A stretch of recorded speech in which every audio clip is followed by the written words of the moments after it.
WORD. Want to thank you all for coming. Very flattered at the number of people who chose to join us this afternoon, and thrilled that you've been able to join us for the Vietnam POW Symposium.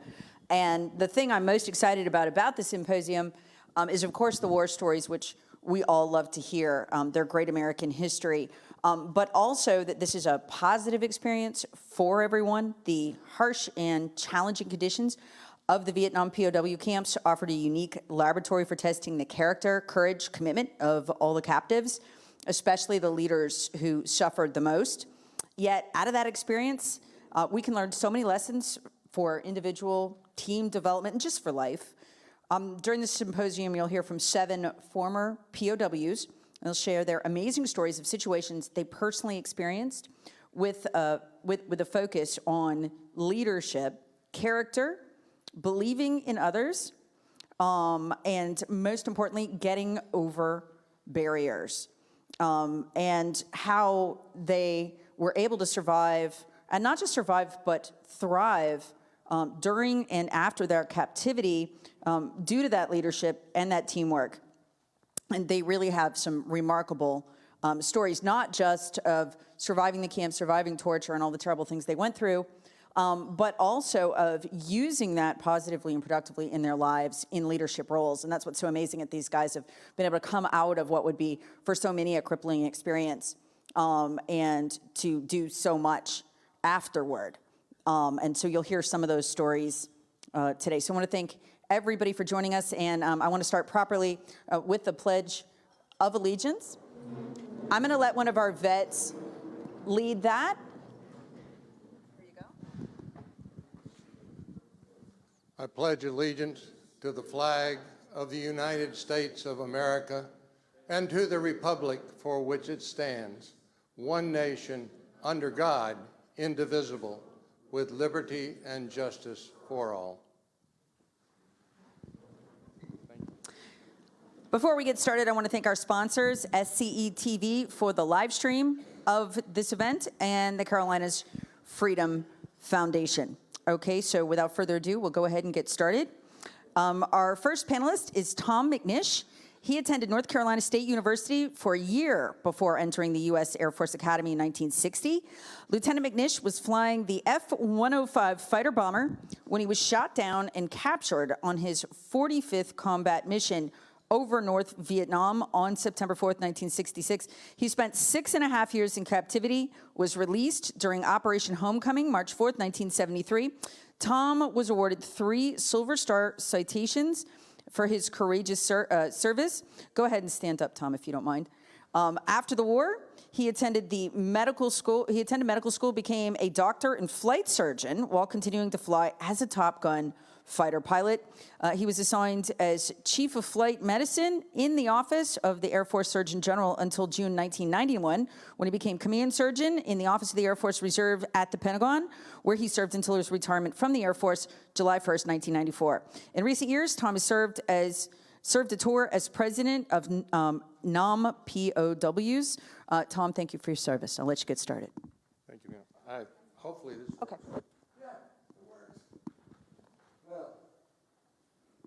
Good afternoon, folks, and thanks to all of you for being here. You might want to kill her mic, or can you turn it off? Okay. Being in Greenville.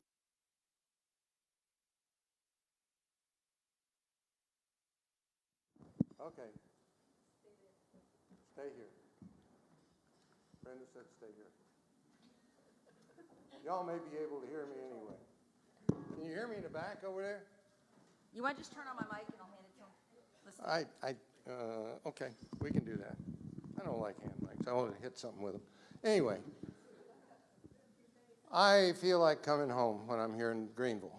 Not because I've ever lived in Greenville, but if you go 62 miles directly west-northwest from where you are sitting today, you end up in a little valley called Waya Valley, 8 miles west of the town of Franklin, North Carolina. I moved there when I was 5 years old. We moved into a house that was, part of it, 180 years old. And it was there that I got some of the basis that got me into the situation I ended up in years later, and it also has resulted in the blessed life I have lived ever since. The opportunity to have lived that experience and lived through it, thank God none of us here were those who were remembered yesterday on Memorial Day. We all came home alive. I was taught from the time I could remember that I was blessed to be born an American into the greatest country in the world. I was taught from the time I was able to understand that that piece of cloth over there is the most beautiful piece of cloth in the world. It represents the country that we all love, the country that I understood it was my responsibility to support and defend, if so called. Now, I got into my mess by going through the Civil Air Patrol up in Franklin, and then our Air Force ROTC at NC State, and the Air Force Academy, because I figured if I got out of there, I could fly. Go Air Force, aim high. And from there, I was fortunate enough to go into pilot training. It was there that I learned the basis and the basics of leadership, military leadership in particular, but leadership in general. And so after that is what I wanted to talk to you guys about today. One of the reasons is that this is a conference, a symposium, targeted at the leadership lessons from what we experienced. And it is, my job is to give you a little bit of a background in how that leadership actually was able to be accomplished. As you know, for leadership, you've got to have a leader that's willing to lead. You have to have followers who are willing to follow that leader. In order for that to happen, the leader must talk to his followers. My job today is to help you understand how the ingenuity that we exercised in prison enabled the leadership that played a big part in why we came home, as our motto says, with our honor intact. So after I got out of the Air Force Academy, I went to pilot training, and I was fortunate enough to get high enough that I got to be able to fly at that time, the world's greatest single-seat fighter. For those of you who don't remember it, that's the F-105. You'll only find them on stands right now, but they're still out there, and if you get a chance to see one, it's awesome. It's a big airplane. Unfortunately, as you heard, on the 4th of September, 1966, that airplane that I was flying turned into this airplane. Now, that airplane is actually pictures from a film that the Vietnamese took of my airplane after I was shot down. And so from that airplane in that situation, from which I was forced to eject at a little over 500 miles an hour, I ended up hitting the ground and going from the world's greatest fighter pilot to the world's scaredest lieutenant. I was surrounded by enemy people who didn't like me very much, and probably for good reason, because I'd just been bombing part of their country. From here, I was shot down at 2:15 in the afternoon, and by midnight that night, I was in what you have probably all heard of, called the Hanoi Hilton. This is right in downtown Hanoi, and the front gate is up here. Right here is a room that they used for all of their torture in the initial reception. All of us that were shot down at that time went through sessions of torture to get us to say things that we didn't want to say. And after days, they were able, through some of their inhumane and kind of violent methods, to get us to do that. And so after about days of that, I was moved right over into this part of the Hanoi Hilton, which we called the heartbreak area of Hilton. It was 8 small cells together, and each of them, I'll show you what they look like in just a moment. And it was when I was there that I learned how I started to learn the lessons to be able to answer the question that I get most commonly since I've been home when I speak to groups. The most common question I get is, how in the hell did you do it? I couldn't have done that. Well, my answer is, I can give you some ideas on how I did it, and you could have done it too. We were not picked to be good prisoners of war. We were randomly selected from the American fighting force that was over there defending our country. So how we did it, the first answer to that I give is faith. But I break it into 3 sections: faith in my God, faith in my country, and faith in myself and my fellow prisoners that we would remain loyal to each other.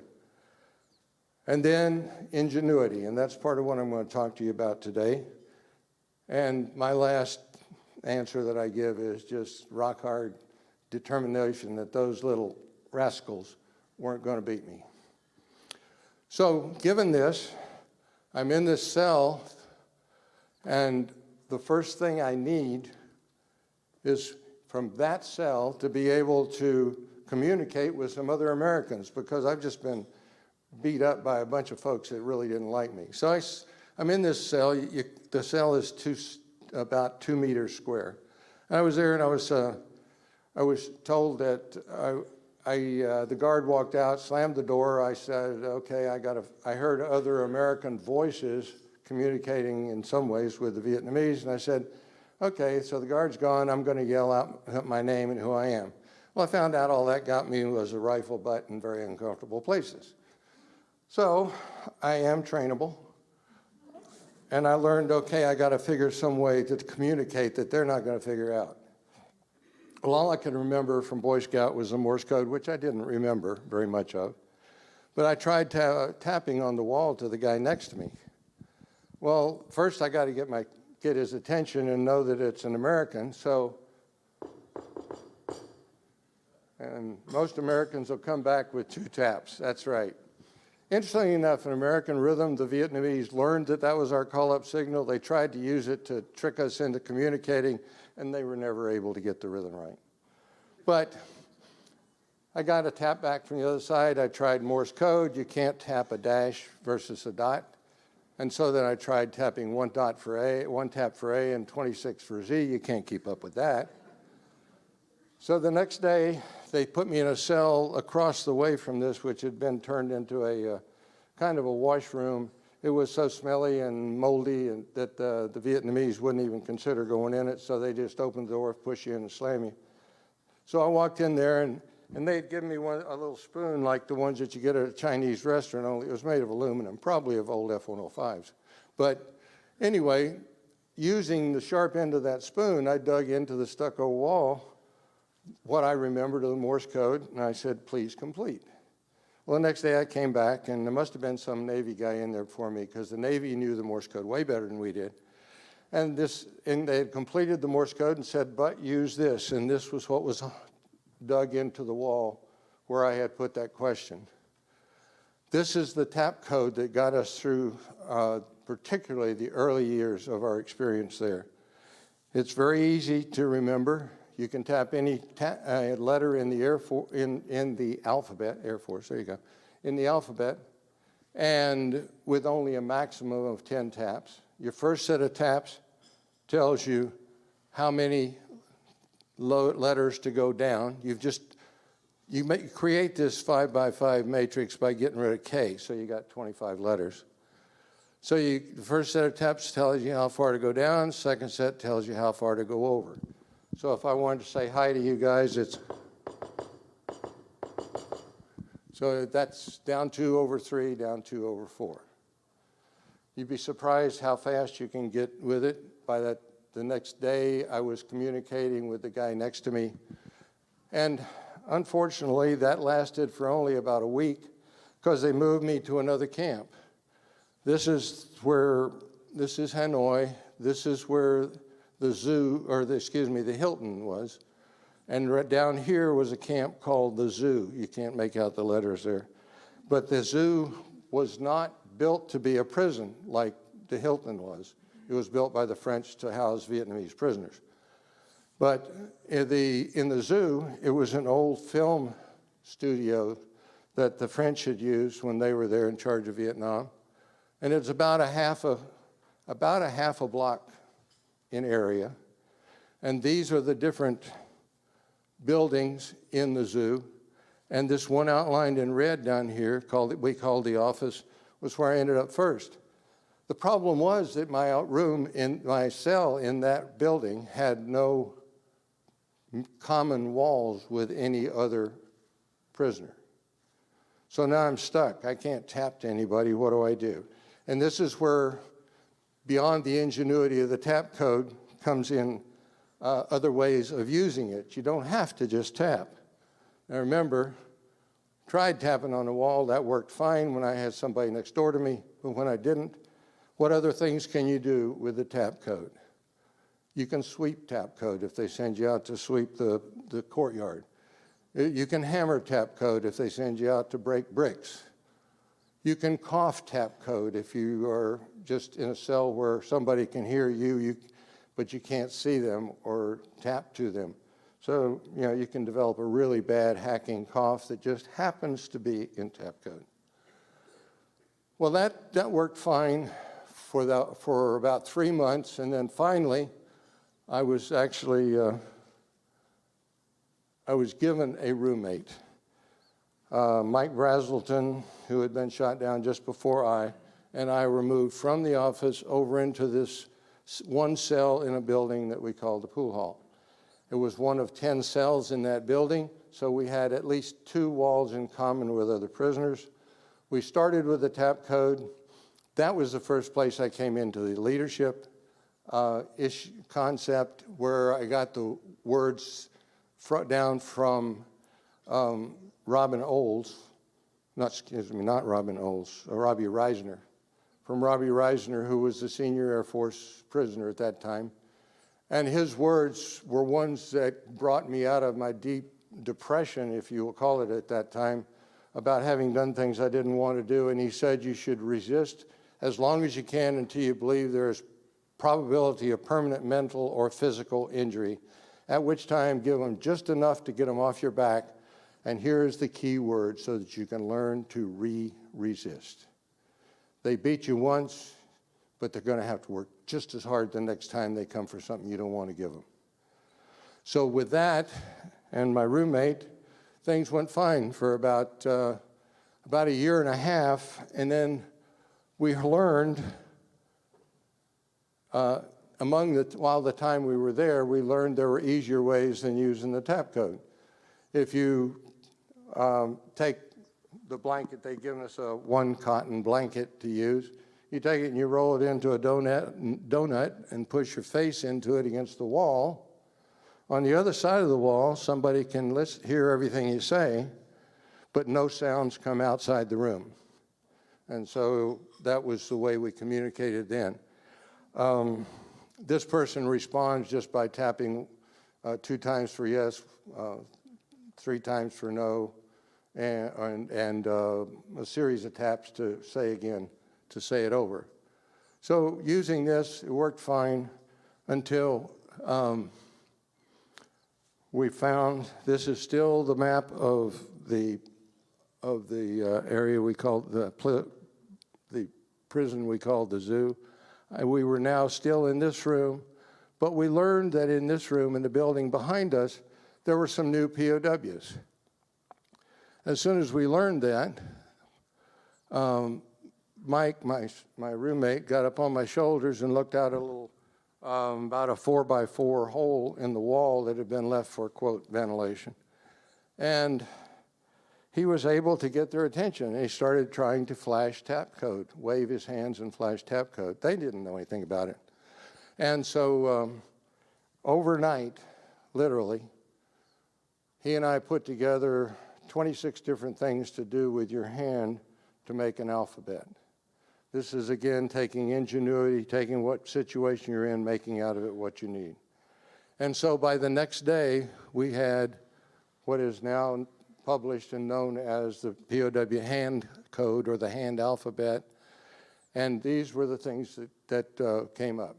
The old sign language alphabet would not work for any distance because so many of the letters are so similar.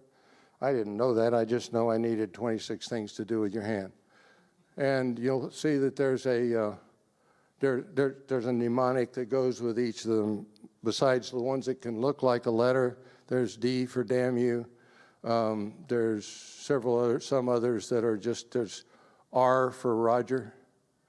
I won't explain Q. And S for sideways, R, and so forth. And within a very short period of time, this became the standard way of communicating when we were in areas that we could see each other. Now, that lasted until November of '70, when we were suddenly taken out of our small camps that we were in, taken back to the Hanoi Hilton, but this time not in the little cell, in a cell that looked like this. There were 50 guys in a room that would be about the crossways of this room and maybe 2 of those columns.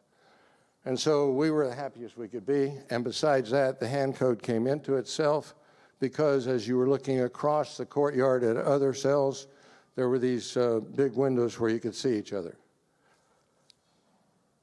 So when we were in this situation, we were now, as I said, in these large rooms where early that was the room that I was in.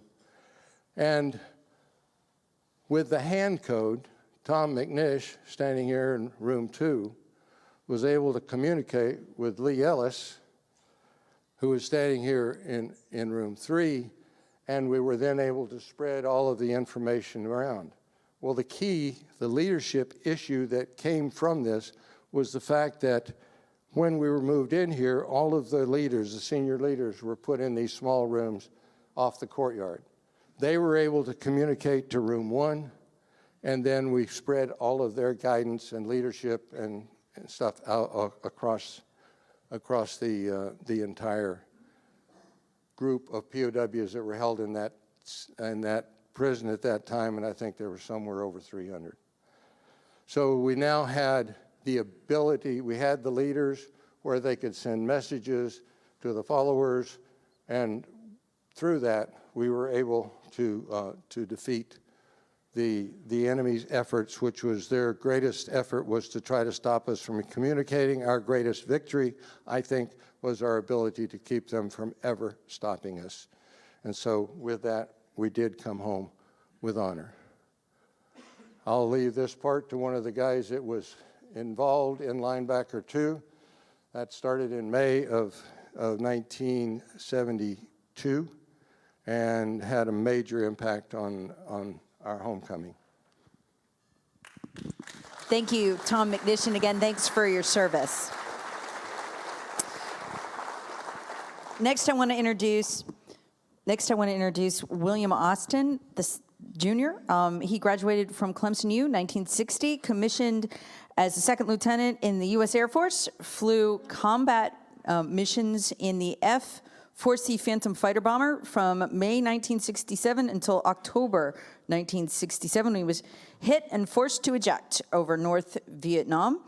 Bill was taken as a prisoner of war and spent 5.5 years in captivity before being released during Operation Homecoming, March 14th, 1973. After returning to his family, he requalified for flying, had a very successful career as a leader and staff officer. Austin's final assignment was as commander of the Air Force ROTC detachment at Clemson University in Clemson, South Carolina, from July 1985 until his retirement from the Air Force, October 1st, 1988. He was awarded 2 Silver Stars for his courageous service in combat. Bill's a native of South Carolina and currently lives in Seneca. So, Bill, I want to go ahead and pass the microphone to you and have you tell us the rest of the story. Is it working? Okay, I'll just hold on to it then. As she said, I'm a native of South Carolina, actually native of Greenville County.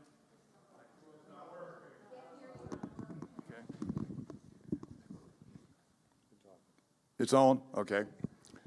I'm, like I say, a native of Greenville County, grew up in Simpsonville, South Carolina, and Clemson University, and then off to the Air Force. My family settled here in South Carolina in 1761, before Greenville even existed. So we've been here a long time. I had a little different career in that I always wanted to be a pilot, but I had to go to nav training because they needed navigators. And then about the time I finished nav training, they needed electronic warfare officers. So I had to go to electronic warfare officer school for a year. And I got out of there and got my choice of assignments, and I chose the 55th Strat Recon Wing out of Forbes, Kansas. At that time, it was a secret wing, and we were flying against Russia. And I flew 4 years against reconnaissance against Russia, been shot at by MiGs and everything there. So combat in Vietnam wasn't a whole lot different from what I was. The difference was that many times when I was flying the periphery of Russia, we'd have 1 or 2 MiGs locked onto us behind. The only difference in us still flying and not was whether or not he pulled the trigger. And thank goodness we were over international water, so some leadership in Russia told them, don't pull the trigger. We did have some shot down. If y'all remember Gary Powers, we had a plane shot down about the same time he was shot down, and 2 out of the 6 men survived that and came back same way Gary Powers did. The U.S. traded some spies for them and got them back. So I had a background in flying against Russia and everything when I went back to pilot training. I finished pilot training and was on the way to Southeast Asia, well, F4 training, and on the way to Southeast Asia when they decided they needed me for wild weasel training, which is electronic training against missiles. So I went to Nellis and went through that and everything. And finally, I got to Vietnam. And what I want to talk to you about today is leadership. I was fortunate enough when I went to Davis-Monthan, Tucson, Arizona, to go through F4 training.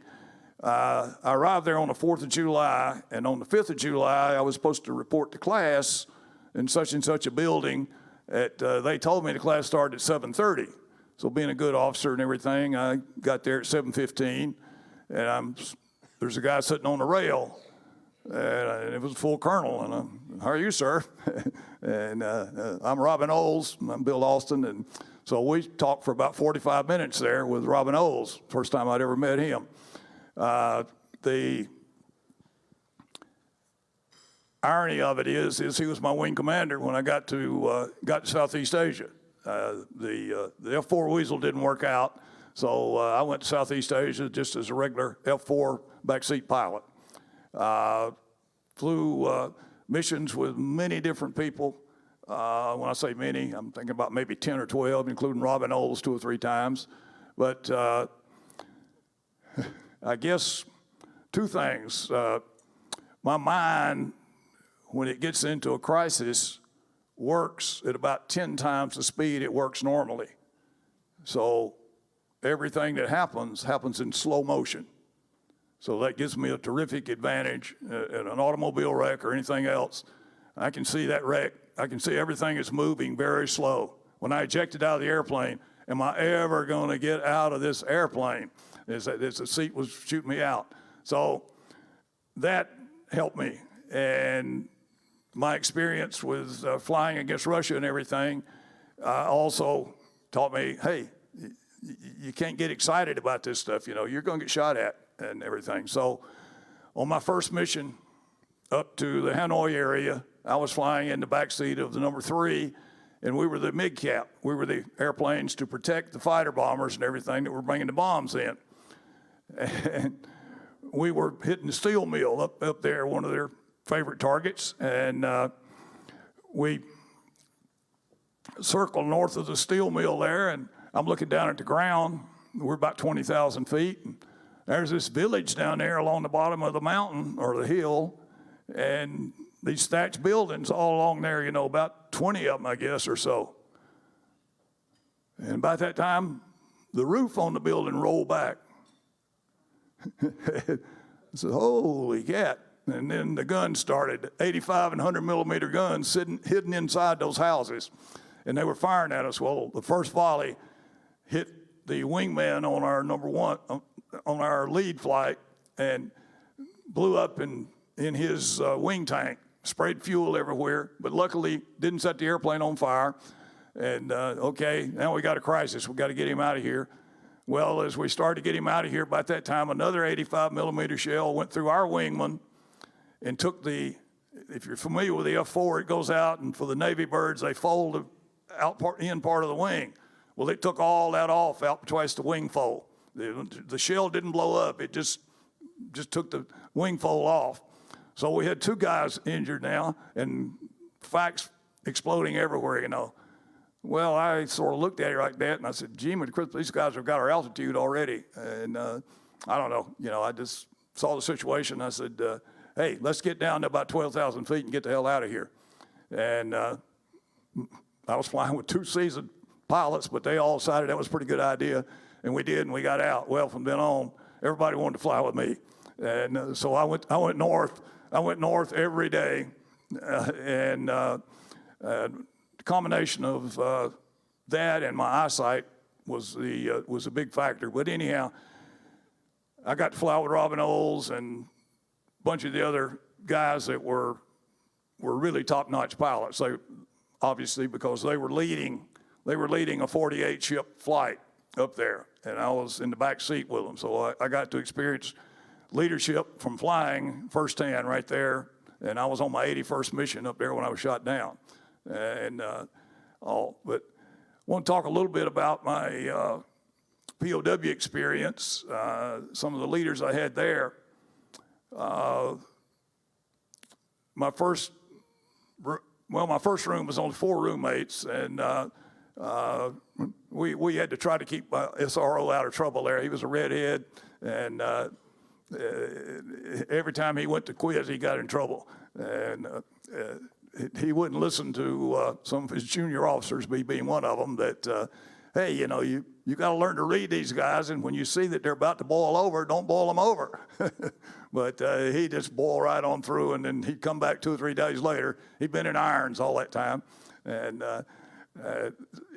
he was good for us and everything. But then I moved into a 9-man room, and the leader there was a very senior captain. By that I mean he was supposed to have been retired as a captain. He was a mandatory retirement as a captain, and never thought he would ever be a leader. You know, he was a great fighter pilot, but he didn't want to be a leader, but just turned out to be the senior ranking officer. So he took over, and he used the other 8 men in the room as his staff and did an excellent job. He was a perfectionist. He was a German by descent. In fact, he acted as a interpreter for the U.S. Air Force when he was 17 years old in Germany in World War II. So he'd been around a while and he was really a good leader.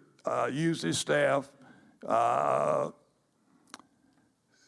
The escape didn't work too good for us. The room next door to us, they wanted to escape. We finally cleared them, and they took off. Well, he ended up in electric shock for that, and suffered an awful lot. But he came back and retired as a full colonel, and which he was never supposed to go past the rank of captain. But he was a really good leader, and you follow him anywhere. The other leader I want to talk about is Percy, different kind of leader, and he has a story that I'm sure the guys here are familiar with and everything. I don't remember what room he was in. He was somewhere in a room, and I think in Little Vegas over there. Anyhow, there were several cells in a row down through there, and someone down in the end cell was being denied food and water.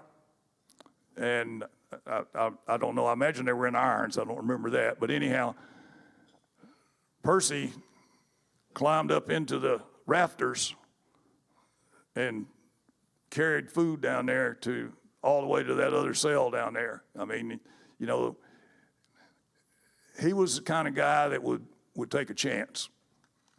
And usually they all worked out pretty good.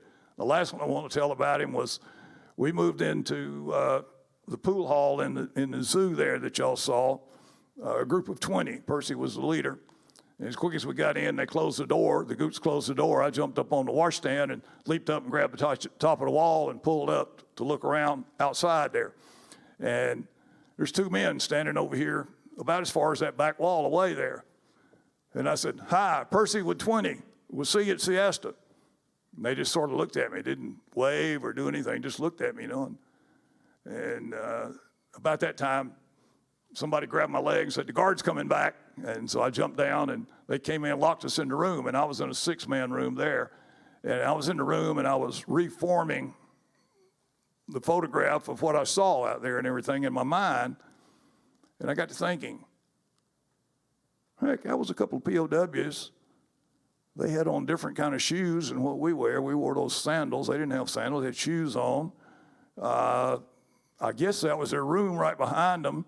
And instead of having mats or boards on the floor and everything, they had twin beds in there with mattresses on the twin beds, you know. And under the twin beds, the one I could see, there was 3 pairs of shoes, a pair of rubber sandals, a pair of tennis shoes, and another pair of shoes, all lined up military style. Over, looking through the window over here, there's a goldfish swimming around in there in a little aquarium. And then in the background over there, there's a bookcase with some books on it. I said, "Boy, this is strange." And then I said, "Oh no, that was Miller and Wilbur I was talking to, some traders, so to speak." And anyhow, finish up here with Percy. Sure enough, boy, as quick as siesta was over, they came and unlocked the door, called my name, "Let's go." They went down to Percy's room and got Percy, and Percy and I were called up to the camp commander, who at that time was Rabbit. He was supposed to be a psychologist, psychiatrist, or whatever. Anyhow, he was a smart guy, supposedly. He had big ears, so that's where he got Rabbit. And so we go in there. Percy and I walk in. We stop there in front of him, and he's sitting behind his desk, and he says, "You communicate." And I've never been so proud of Percy in my life. He looked at him, and he said, "You damn right we do. And you can build these walls all the way to the clouds, and we'll still communicate." Rabbit didn't know what to do. Nobody had ever confessed, as far as I know, just walk in and tell him, "Yeah, we were communicating." He looked at us and said, "Go back to your room." We never heard any more out of it. So Percy was my hero. Thank y'all.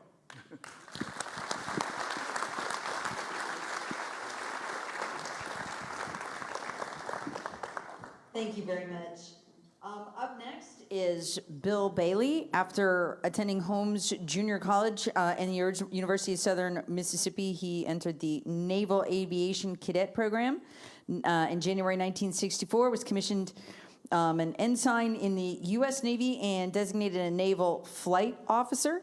October 15th, 1964, he was on his second combat tour, flying across USS Constellation, May 1967, until he was forced to eject over North Vietnam.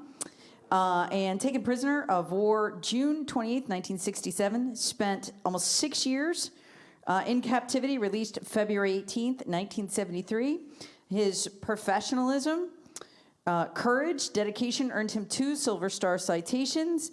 CDR Bailey served as a staff officer in the Office of the Chief of Naval Operations in the Pentagon from July 1979 to June 1984. His final assignment was as executive officer of the Naval ROTC unit at the University of North Carolina from July 1984 until his retirement from the Navy, December 31st, 1988. Bill and his wife, Susie, live in Anderson. So, welcome. Thank you very much. My name is Bill Bailey. And most of the time people say, "Bill Bailey, won't you please go home?" Thank you for being here today. I've lived in Anderson for the past 33 years. I was born and raised on a small farm in central Mississippi. My high school graduating class had a grand total of 12 students. I joined the Navy and was commissioned an ensign when I was 21 years old. I joined Fighter Squadron 143 in 1965 and deployed to Vietnam in January of '66. Redeployed in May of '67. I was paired up with one of the original 4 pilots who formed Top Gun, and then I flew with the commanding officer of Fighter Squadron 143. I was very fortunate to have had 2 very fine pilots. Unlike in the Air Force where people flew with a lot of different people, we always in the Navy paired up as a crew and flew together throughout the entire cruise.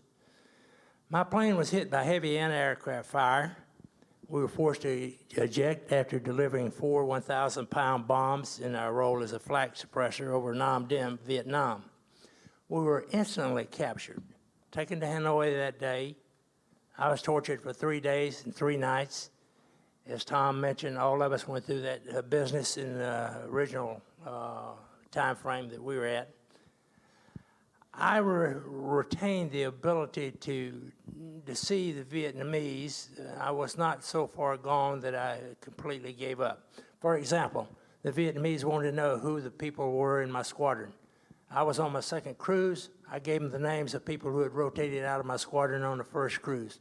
You remember, you tell a lie, you got to remember to back it up later on. They wanted to know targets. I was a junior officer. I had no idea what targets were going to be hit next. And besides, I was 3 days into the confinement. Targets generally had a shelf life of 2 days at most. I was in a blur for the week after this 3 days. I was really depressed. I was out of it. It's the only way I can describe it. I then was moved to another prison where I spent the next 6 months in solitary confinement. I then moved with other various POWs, other various places for the next 5 years. I wanted to understand after I got out of Vietnam why this whole business was going on. I'd pretty much been a bachelor, just enjoying flying and not really thinking the problem. So I went back to the University of Mississippi, got an undergraduate degree in political science and history with a focus on Russia, and then Georgetown University, I received a master's degree in the formation of national security policy, all in an effort to understand why we were in Vietnam. So that was the reason, the big thing I got out of Vietnam. I would like to focus on the topic of resiliency, the ability of the POWs to continue to resist the efforts of the North Vietnamese to exploit us for propaganda led to the concept of we called it bounce back. Tom McNish talked about this in the beginning, how Robbie Reisner put out the word to resist to the point where you can't resist anymore, get back up and do it again. It's like a boxer, you get knocked down, you get back up, you stay in the fight. I think this was a great example of resiliency in the POW environment in Vietnam. I would like to focus on a single individual for the rest of my talk here in a different location. As part of our mission in Southeast Asia, we tried to cut the lines of communication, the resupply of the Vietnamese and the North Vietnamese in South Vietnam by bombing what was called the Ho Chi Minh Trail. It's just a loose network that the Vietnamese used to send supplies basically through Laos. So although it was not widely publicized, we spent a lot of time and dropped a lot of missions in Laos. There was a fellow by the name of Dieter Dingler who was flying an A-1 SPAD from my air wing, USS Ranger, and he was shot down over the Ho Chi Minh Trail in February, early February of 1966. He managed to ditch his aircraft. You would not be able to ditch a jet, but the slow propeller aircraft, he was able to do that. He was able to avoid capture for 3 or 4 days, but he was captured by civilians, Laotians, and for the next week, he was marched throughout the jungle. At night, he was spread-eagled on the ground, ants, mosquitoes. It was a horrible thing. He was beaten. He was dragged by water buffaloes. He finally reached a small compound where there were 6 other POWs held.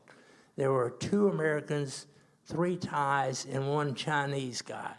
One of the Americans had been a co-pilot of an American helicopter, Air Force. The others had been employees of Air America, which was basically a CIA-run operation in Southeast Asia. This period of time for Dieter, who was really, really bad. He had planned to escape, if he ever was shot down, evade and escape by trading on the fact that he was a German American. He carried a expired German passport. He had civilian clothes underneath his flight suit. Obviously, he did not have an opportunity to exploit that before he was captured initially. The place where he was kept was basically a bamboo cage up off the ground. And the prisoners were kept in wooden stocks at night with their legs together. They were handcuffed together. They were given meager rations, usually about 1 cup of rice per day. I'm going to blur over all the bad things, most of the bad things that happened during this period of time. Suffice to say that it was a horrible existence. After several months, they were all moved to another small location very similar to this, where for a period of months, they slowly were starved. The the Laotians had very little food. They had to go out and forage for food, basically steal it from villagers. Towards the end of June, the Thais overheard the guards talking about how they were going to take the POWs out into the jungle and shoot them, and then blame it on an escape attempt. Then they would be able to go home and actually get food. That prompted an escape that had been in the works that occurred that evening when the guards had stacked their weapons to go eat. The POWs managed to break out. There was a gunfight. The POWs killed a number of the guards. They struck off in 3 groups. Dieter and the American pilot, the other American was a Thai, the 2 Thais and the Chinese guy. 3 groups struck off. I'll fast forward. Dieter's the only one that made it out. Dieter and the guy he was with spent 23 days, Dieter wound up spending 3 days evading before he finally was able to flag down an American aircraft and get picked up. During this period of time, the other American with him was suffering from malaria and was pretty much out of it, and decided he would approach a village and try to steal some food. He was discovered by a Laotian who had a large machete. He was struck on the neck and killed. Dieter managed to run off into the jungle, and as I say, evade 23 days. He was picked up on the 23rd day, brought into the hospital at Da Nang. At that point, he had dropped from 160 pounds to 93 pounds. 160 to 93 pounds. He was just skin and bones. The way I know this is that it turned out he had about 2 days at Da Nang, initial medical care, and he was demanding for his mental health to go back out to Ranger and visit his squadron mates. He did. He spent a day on Ranger, and then he was being transported off of Ranger back to the United States on an aircraft which stopped in Da Nang for fuel. I happened to be on another similar aircraft going into the Philippines to get an airplane, and I spent an hour underneath the wing of an airplane listening to Dieter 3 days after he got out or was picked up describe this episode. which was absolutely horrifying to me. I did not believe, and seeing this shell of a guy, 93 pounds from 160. I did not know Dieter well. I barely knew him before he was shot down. It made me realize that if I was ever shot down over Laos, I was going to resist as much as I possibly could. To give you a rough example, roughly a third of the POWs, a third of the people who were shot down over North Vietnam became a POW. There were roughly 300 people who shot down over Laos. That means there should have been 100 POWs out of Laos. We got 4. It was not a good bet if you were shot down over Laos. But Dieter, his story and how he was able to persevere in the most extreme hardships that I can imagine is, to me, the best example I know of resiliency. Thank you. Thank you. Thank you, Bill Bailey.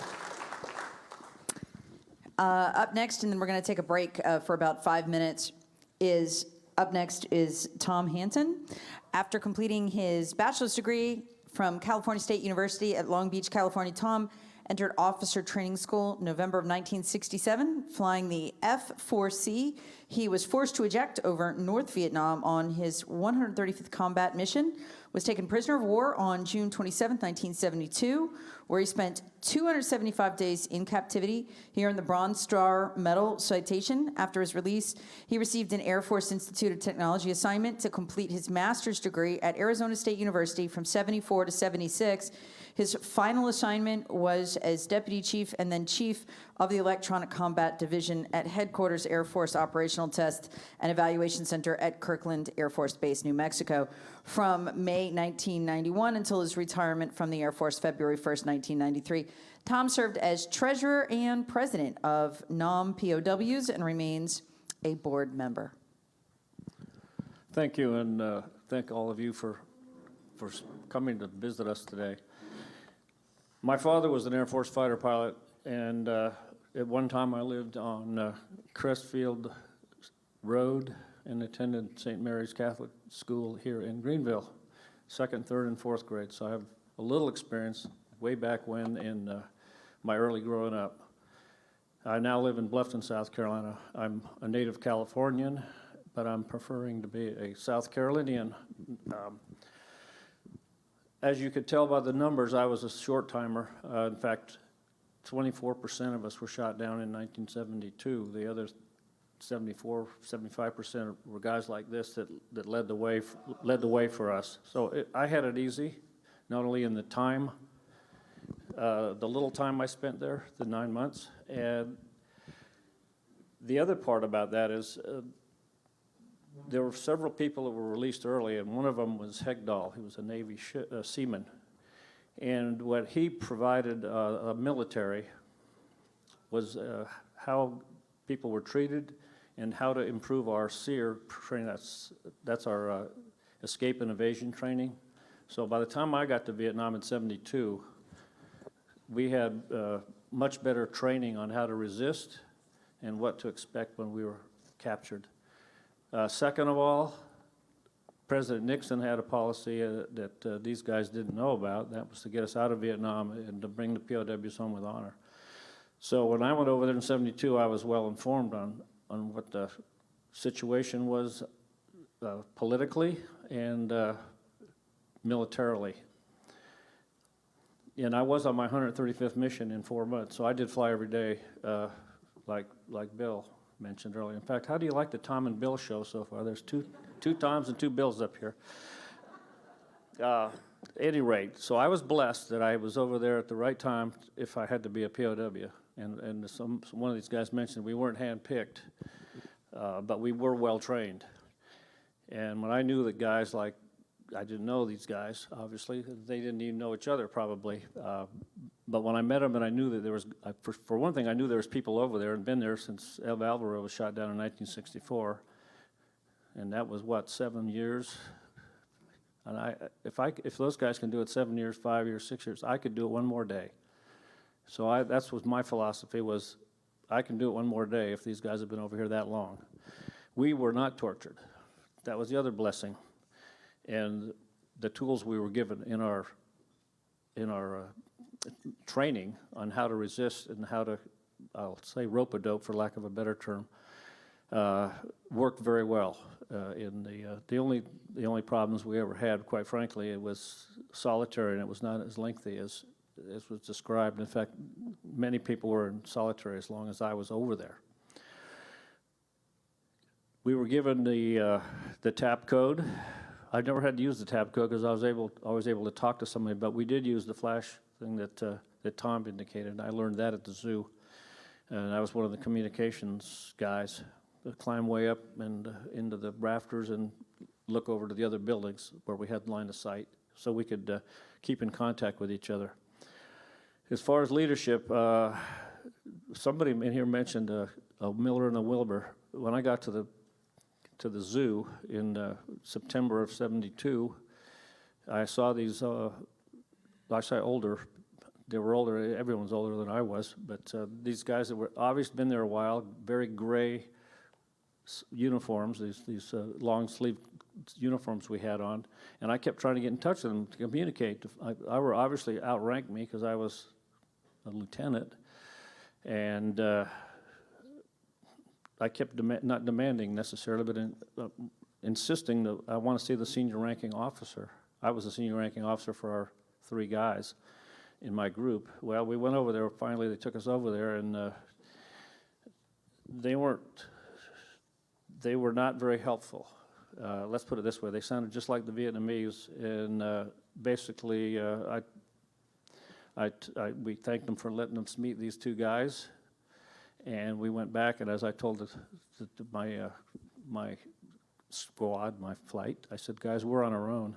We're going to have to figure all this out, how to exist in this environment. Fortunately, over the next couple of months, we got more people and some more senior people that had been in leadership positions. As lieutenant in the Air Force, you're not in, at least in flying organizations, you're not a leader. You might be a flight leader in an airplane, but you're not in charge of people in a sense of being a leader. We are taught to be leaders, however. So one of the things we insisted on was if we were let out of our rooms, out in our courtyard area for several hours of the day, and the guards wanted somebody to do something, they would always we'd always make them go to whoever the senior ranking guy was, and it changed based on how many roommates you had and what their data rank was. So I was in and out of being the SRO, senior ranking officer. But we insisted on having a military structure. They did not like it. They did not, and we always call each other by, go talk to Captain so-and-so. They didn't want us to use rank, but we did it. We knew, we were lucky. We knew we wouldn't get tortured or thrown into solitary for 6 months. We also knew that the way the war was going, that it was on the closing end of the war. So we could be a little more in their face, I think, than these guys would have. Once again, another blessing.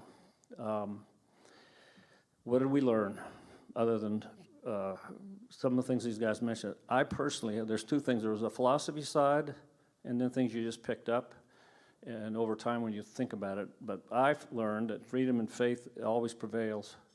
In other words, if you're free, you can, our country is free. And if you hold the faith, we can prevail as Americans. And in the persistence, one of you guys mentioned persistence. You just had to persist. If you're not making any progress, that one day just keep persistent or you're going to fail. Once you stop, you're going to fail. So you'd be persistent. And probably the one important thing, most important is people. And if anyone's been in solitary, I was only in solitary for about a month, and boy, it was so nice to just have one roommate when I finally got a roommate. So people are the key, really.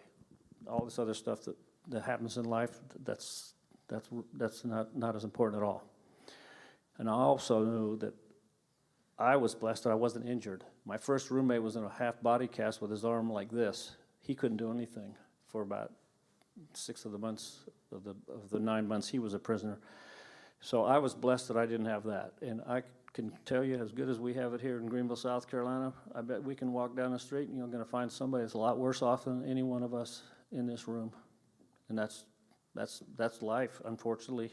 But don't ever start feeling sorry for yourself, I guess is really what my lesson was.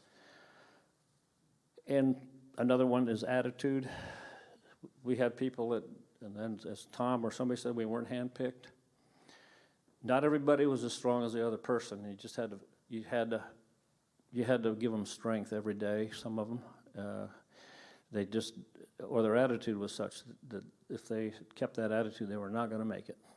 And in that time that we were there in 1972, if you didn't have a good attitude, that's a problem. At least we felt that way. Those of us that took care of the guys that weren't quite as strong. The other one is principles. We all have principles, and you got to stand on them, because once you lose those principles, that's the only thing you've got is your principles. And humor. I can tell you some humorous things we pulled on the guards that would just, I mean, it was like, you'd think that they don't know Americans after 7 years of these guys. No, they never get American humor. And we would yank their chain, and it was beauty to see, to behold. And I learned that from the good nuns. And I was either the best student or their biggest nightmare. Communications we talked about, and that's true in your home. You know, we were locked up in a room with 4 guys, and if you had a disagreement about, and one of the guys went to Alabama, and one of them went to the Air Force Academy, and they were big into sports, and you got into a sports argument with one of these guys, you can't leave the room. You better work it out. I mean, you know, tensions rise. You got to just be able to. So communication is not just hand code and that type of thing. It's getting along with people. As I said, we knew that the war was coming to an end, but then the bombing stopped in September. It went away. So we thought, oh, good. You know, Nixon's got these guys to sign this peace agreement. Well, it didn't stop. That's when the linebacker, I don't know if you want to put those slides up there about linebacker, that one with the B-52 on it. We did a lot. What I did is, I was flying out of Da Nang Air Base, and we did a lot of escort missions, not as much bombing of North Vietnam. In fact, I don't think I ever dropped one bomb in North Vietnam, but we used to fly a lot of these escort missions, and we'd escort the B-52s early in the linebacker 1 part when they mined the Haiphong Harbor. I was on a mission that went up there to drop mines to keep the ships from coming out. At any rate, when those bombs started coming out, and I think it was December 18th, was that the right date? I can't remember the exact date, but it was a night, it happened at night. In the typical scenario in Hanoi, day or night, when the bombs were going to come, you hear the sirens going off, and then you hear some AAA and some SAM missiles being fired. But the first night of that war, the F-111s came in low underneath the radar and dropped a bunch of bombs. The zoo is where I was, and on the other side of that wall was the major command and control center for the North Vietnamese air defense system, and that was a major target of linebacker 2. And that was the target for the B-52s. Well, there's a bunch of SAM sites and things all around that place in Hanoi. So these F-111s were flying low at night, single ship, and they were taking out these SAM sites and radar sites and things like that to allow the B-52s to fly in at 30,000 feet, dropping 200 bombs apiece or whatever they carried. At any rate, the first night, the earth moved. Those guys were flying. They flew in cells of three aircraft, and they dropped, so that's what, 500 bombs, 600 bombs. That makes the earth move, trust me. Well, they did that for 10 days. And finally, the North Vietnamese went back to the peace table and signed the agreement to get us all home, which was, it actually happened very quickly. I know they pulled us all into the auditorium at the zoo. By the end of linebacker 2, when all the bombing stopped, they pulled us out of the Hilton back to the zoo, and started lining us up by shoot-down date. So I met a bunch of guys. I'd know their names from flashing and seeing them around, but we never had a face-to-face, so they started lining all of us up.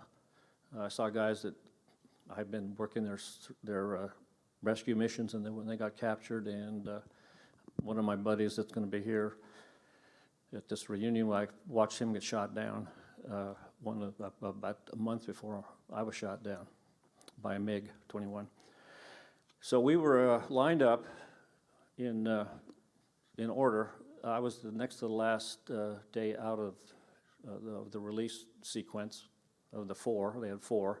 The last one was so large they had to do it over 2 days, but they called it segment. But I was the next to the last grouping that was released from Hanoi.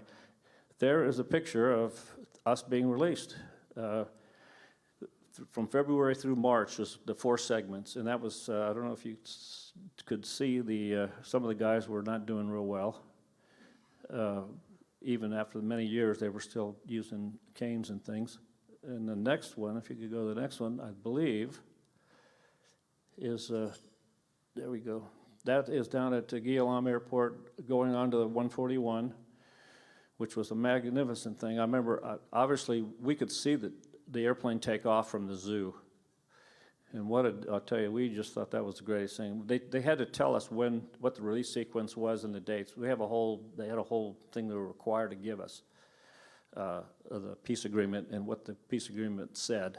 And it was based on the Vietnamese doing I'm talking about the North Vietnamese doing certain things and the U.S. and the South Vietnamese. So that's why some of the dates were a little squirrely, and it got a little pushed to the end where they had so many groups to liberate. And there is some young guy, one of the other Toms, as he's about to present arms to the colonel that was there to accept us at release. He never lost his military bearing in those many years in the Hanoi Hilton. Next slide, please.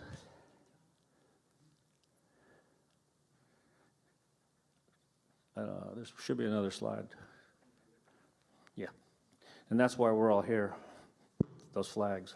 And that is Tom McNish. Yes.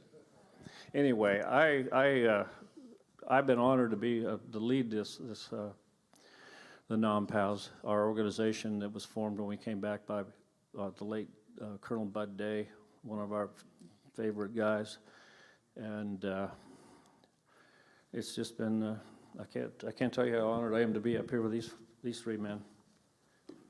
And that's all I have to say. Thank you.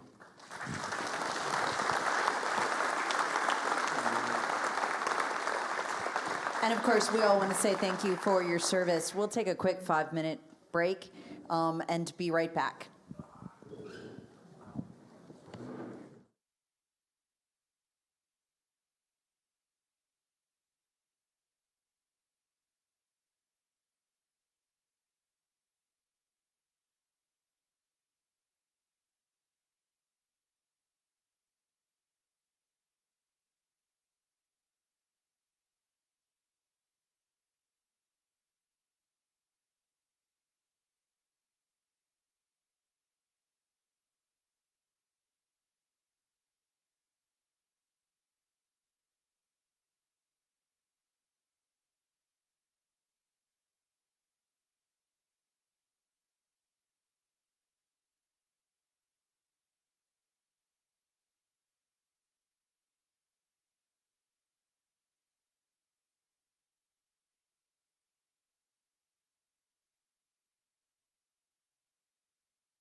let's go ahead and get started with the second hour. I've been looking forward to hearing from this gentleman. He did a fantastic interview with me the other day. People in our newsroom still talking about it. And in particular, every once in a while, somebody says something to me that sticks in my head and maybe changes the way I look at things a little bit. Charlie Plum, and what you said about forgiveness, I've been thinking about ever since our interview. I was absolutely fascinated how, having been tortured, as these gentlemen, most of them were, you were able to go back to Vietnam, meet with one of your captors, and forgive him. And I'm fascinated by that because I am not a forgiving person at all. And I'd been thinking about it ever since. It's one of my weaknesses. I hold a grudge for a very long, my listeners know this. I hold a grudge for a very long time, particularly against people that I feel have, maybe been unjust, not even necessarily to me, but to you and our country and other things, and I have a hard time letting that go. So the fact that you were able to let that go and what you said was so fascinating. I ended up talking to my husband about it, and we were talking about it in the newsroom. And I said, how could you forgive them? And you said, oh, well, you have to, because there's no way to go forward other than that. And we ended up having a conversation about it on the show the next day, me and our news director, and with the audience, because I had thought about it the night before. So I want to thank you for that. That's one of those weird little things, we all have them, that you hear it one day in passing and it sticks with you for the rest of your life. Oh, I have to forgive them because there's no other way. And I'd never really thought about it that way before. So thank you for that, Charlie. You'll be knocking around in my head for years yet to come. But Captain Charlie Plum graduated from the Naval Academy at Annapolis. That's impressive. Went on to be a fighter pilot, flying the F-4 Phantom jet on 74 successful combat missions over Vietnam. On his 75th mission, with only 5 days before he was to return home, Plum was shot down, captured, tortured, and imprisoned in an 8-by-8-foot cell. He spent the next 2,103 days as a prisoner of war in communist war prisons. During his nearly 6 years of captivity, Captain Plum distinguished himself among his fellow prisoners as a professional in underground communications and served for 2 of those years as the chaplain in his camp. Since his return home, more than 5,000 audiences in nearly every industry have been spellbound as fighter pilot, keynote speaker Captain Charlie Plum shares his story and his lessons that he learned from it. You can learn more about him at charlieplum.com. We're going to start with a video.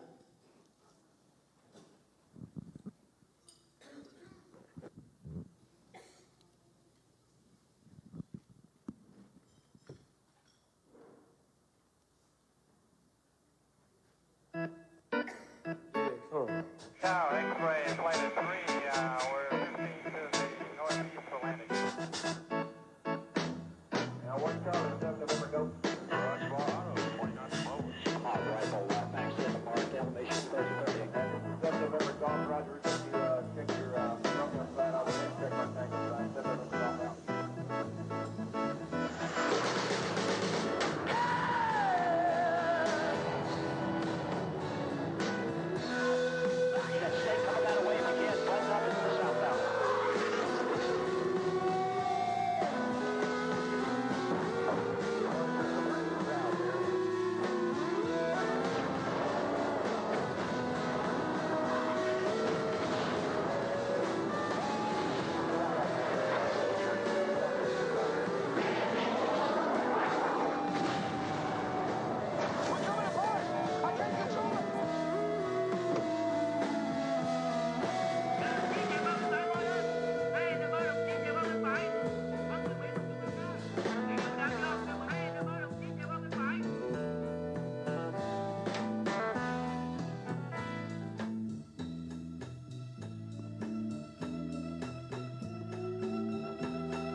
And shortly after that picture was taken, I was tortured for 2 days and tossed into a little 8-foot by 8-foot prison cell. I'll never forget the dimensions. I could pace 3 steps in one direction before I ran into a wall. Then I had the opportunity of turning around and pacing 3 steps the other way. As you can probably imagine, I'd gone from king of the skies to scum of the earth, and now I had to fight my way through this one. I was depressed, I was lonely, and I'd given up. Physically, in those first few months, I was down to, 120 pounds probably, filled with boils. We never really knew where they came from, but every POW in the summertime got these big boils. Skinny, surviving on 2 bowls of rice and some soup a day. And that was the good news. The bad news was my mental state. I'd given up. I had surrendered. Fighter pilots are not trained to surrender. It's not part of our playbook, not part of our DNA. And I felt very guilty about that. How can I ever go home and face my family? How can I ever talk to the other fighter pilots who were stronger than I? Maybe I won't. Maybe I'll go to some other foreign country when this war is over and change my name and play out my life. And it was with that mindset of guilt and humiliation and loneliness and frustration that I heard in the far corner the chirping noise of a cricket. I paid no attention at first, yet the longer I listened, the more rhythmic that chirp became, and I walked over to investigate, found there no cricket, but a little piece of wire was about that long. Poked through a hole at the base of the cell wall and scratching on my concrete floor, making this chirping noise like a cricket. Are you with me? Can you imagine what might be going through your mind with this mindset of guilt and remorse? And I'm thinking, the enemy's not sophisticated enough to try to communicate with me. That's got to be another American on the other end of that wire. And if it's another American, it also has to be a fighter pilot like me, since that's who's in these prison camps. Boy, would I like to talk to another fighter pilot. But I bet that guy's tougher than I am. I'll bet he didn't cry for mercy when they tortured him, like I did. So I'm losing interest.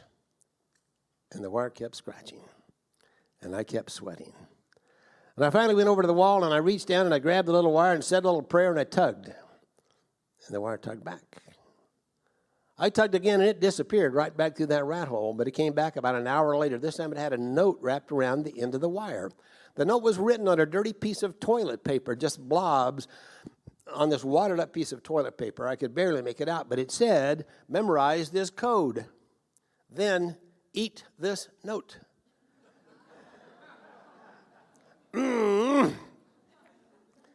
Now, I'd volunteered for a lot of things in the Navy, but the code was the code that Tom showed you earlier, the 5x5 matrix of the alphabet, numbers down the side, across the top, indicating any letter would be represented by 2 numbers, number of the line, then the number of the row. So I started to communicate. On the other end of that wire was Lieutenant Commander Bob Shoemaker, fighter pilot extraordinaire, astronaut candidate. This guy had been there for 2 years when I showed up. He'd spent a good long number of hours, weeks, and months piecing together little bits of wire, stuffing them out a hole in his cell wall across a storeroom. There was a storeroom between our 2 prison cells. And he fished that wire over the boxes, around the shovels, and through the ropes and into the little hole in my cell wall 14 feet away, just to contact me. This guy had undergone hardship, brutality, torture, just to help me out. His first words, how you doing, buddy? My first words, I'm doing terrible, buddy. He said, you'll find that you've just joined the finest team you'll ever play on, the POWs in Vietnam. You will see in the next few months the finest leadership you will ever have. Bar none. Our leadership here has turned this whole thing around. And they are the best. Let me pause now, and I'm going to do a little audience participation here. Many of you are leaders. You're all leaders, although some of you had titles and some of you don't. But if you affect the other people around you, as I know you do, that qualifies you as a leader. So let's say your boss calls you into the office and says, I got a mission for you. I'm going to send you to a desert island. I'm going to give you 200 people to work with. You can't choose them. You can't fire them. You can't bonus them. You can't give them a day off. You can't promote them. You can't have anybody new. Oh, by the way, you can't see them. You can't talk to them. You can't email them. You can't text them. Only way you can talk to these folks is by tapping on a wall. Thank you. Tom knows the answer. Here's my question for you. I want your answers to my questions. What qualities of leadership do you have within you that you would pull out? Excuse me. You can't bonus them. You have no stick. You have no carrot. What qualities of leadership do you have within you here today that you would pull out and apply to a problem like trying to corral a bunch of knucklehead fighter pilots for 6 years in a prison camp? Somebody, tell me. Perseverance. Okay, for sure. What else? Respect, obviously. Super. Respect the people that report to you. What else? Integrity. Okay, that's for sure. Integrity, respect. What else? Prayer. Of course, we did that a lot. Never quit. Absolutely. These are the things that all leaders need, that you don't have the stick and the carrot. Guys like Jim Stockdale and Jeremiah Denton and John McCain, my flight instructor. They showed up with those qualities of leadership and qualities of survival that you can't learn in a textbook, and you can't measure with a yardstick. I call those the panels in your parachute. Let me explain that. Several years after I came home from Vietnam, I was in a restaurant in Kansas City where I used to live. About 2 tables over, a guy kept looking at me. I didn't recognize this chimp. He stood up. This guy walked over to our table. He pointed at me with a very serious look on his face. He said, "You're Captain Plum." I said, look up. I said, "Yes, sir. Yes, sir, I'm Captain Plum." "You're that guy. You flew jet fighters in Vietnam. You're a fighter pilot. Part of that Top Gun outfit in Miramar, California. You were off the aircraft carrier Kitty Hawk. You were shot down, parachuted in enemy hands, tortured, and you spent 6 years as a prisoner of war." Somewhat dumbfounded, I looked up at this guy and I said, "How in the world did you know all that?" He finally broke into a smile and he said, "Because I packed your parachute." Tell you this, for this guy that runs around the country making speeches, suddenly I was speechless. Best I could do was stagger to my feet, reach out a very grateful hand of thanks. He came up with just the proper words. The guy grabbed my hand, he pumped my arm, and he said, "I guess it worked." I said, "Yes, sir, indeed it did." And I must tell you, I've said a lot of prayers of thanks for your nimble fingers, but I had no idea I'd ever had the opportunity of expressing my gratitude in person. He said, "Were all the panels there?" I said, "No, they weren't. Of the 18 panels I was supposed to have in that parachute, had only 15 good ones. 3 of the panels were torn, but it wasn't your fault. It was mine. I ejected from that F-4 Phantom jet at 600 knots, close to the ground. I was well outside the envelope of that parachute. You did your job. I didn't do mine." I said, "But let me ask you a question. Do you keep track of all the parachutes you pack?" I said, "No." He said, "It's enough gratification for me just to know that I've helped somebody out along life's rocky road." Didn't get much sleep that night. I kept thinking about that face that I'd seen in the restaurant and wondered how many times I'd passed him on the passageway of that ship and I didn't say, "How are you? Hello, thanks for the service," or anything else, because I was a fighter pilot. This guy was just a sailor. Well, it happened again with a guy you've already heard about, Doug Hegdal. Hegdal was a sailor, one of the very few enlisted guys in that prison camp. He was on the cruiser Canberra in the middle of the night. Ship burps, he falls off. He shows up in the prison camp with a bunch of us fighter pilots. We used to have these contests. We would tug on the wires and tap on the walls, and in the secret code, we'd pass around a questionnaire just for something to do. Who's the oldest in the prison camp? Who's got the most kids back home? One time we had what we call the high-fast, low-slow contest to try to determine what fighter pilot had jumped out of his jet going highest and fastest, who jumped out going lowest and slowest.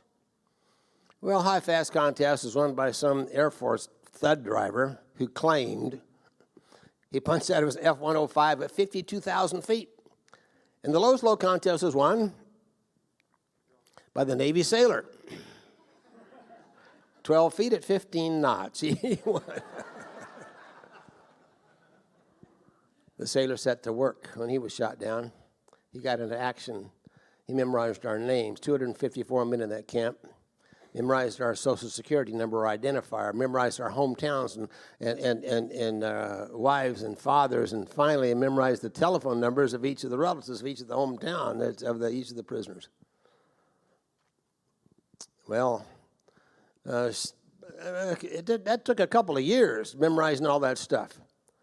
So the enemy, thanks largely to our wives, were back here petitioning our government to put pressure on the North Vietnamese to send their husbands home and quit torturing us. They came up with some ideas for lenient and humane treatment, like sending a couple of guys home before the end of the war. Our senior man chose this guy, Doug Hegdahl, to go home, and he came home. So what would you expect of a sailor, 2 years in prison? He'd been starved, lonely, humiliated, lonely, tortured. Things are looking up. He hadn't seen a woman in 2 years, and now he's got a back pay in his pocket, and a set of clothes, and he's free on the streets of San Diego. Well, he started to travel, west coast to east, north to south. Went through each one of the hometowns he memorized. He dialed each one of those telephone numbers he'd memorized. Spoke to each one of the wives he'd memorized, told her that her husband was alive. So you don't have to have a rank to be a leader. Neither one of those two guys did. And the bunch of us in here who don't have much rank but are leaders. And I think we ought to recognize all the veterans in this crowd besides the bunch of us up here. How many guys or gals are veterans? How about an applause for your service?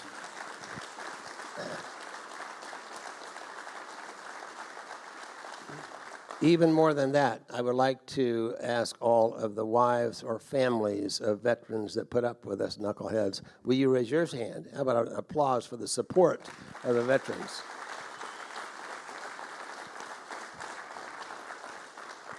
Thank you, and thank this community for inviting us to this wonderful town and for our reunion this year.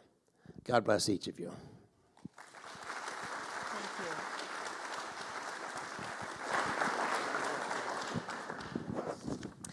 Up next, Tom Moe. He was an F-4 fighter pilot, spent 5 years in captivity. After the war, he continued his flying career, ultimately served more than 56 years in the military and in public service. His leadership positions in the Air Force included that of commander of a combat-ready fighter squadron and as the Deputy Inspector General of the Air Force Logistics Command.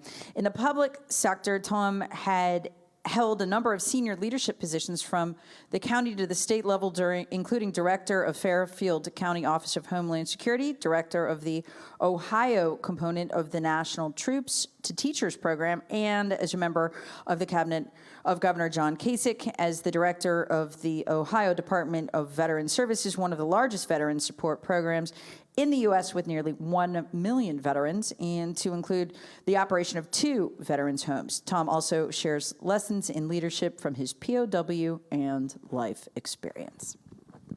Thanks so much. So a number of my colleagues, including the gentleman on my left and right, have written books about their experiences. And Charlie, of course, has also spoken to thousands of people with this magnificent story, The Parachute, Who Packed It? I mean, what a classic that is. So I've not written any books.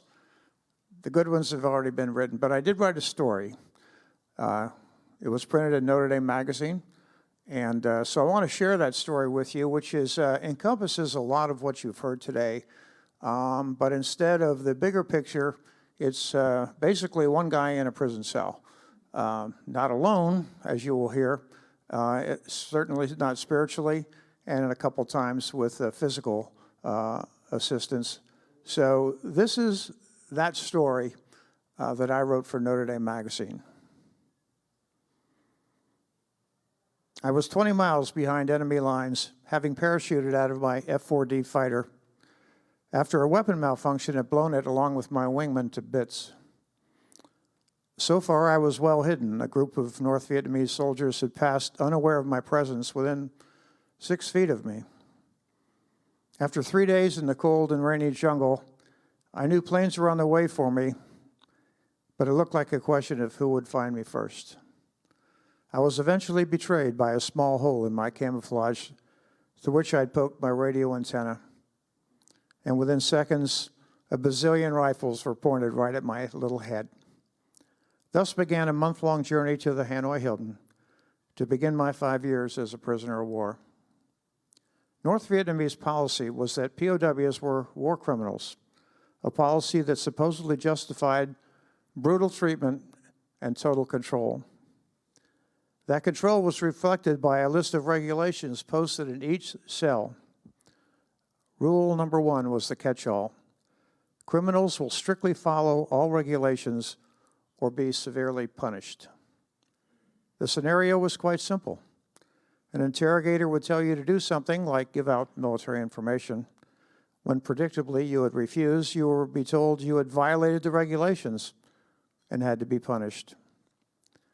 The word punish still evokes in me a slight feeling of nausea, so it meant at the very least beatings that would last several days and nights.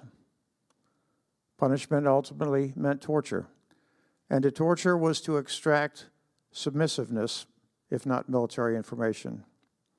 I found you could be tortured for accusing them of torturing somebody.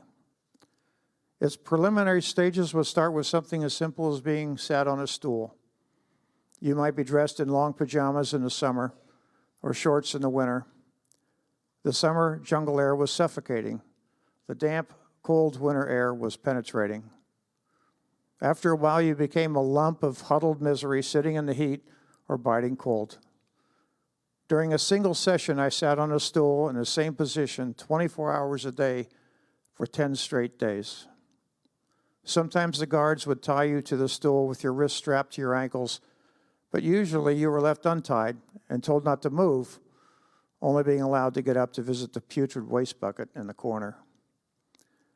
And the guards were always nearby. If you moved a muscle, they'd pummel you with their fists and gun butts until they were tired. I don't remember sleeping during these periods, just pain and the interminable passage of time.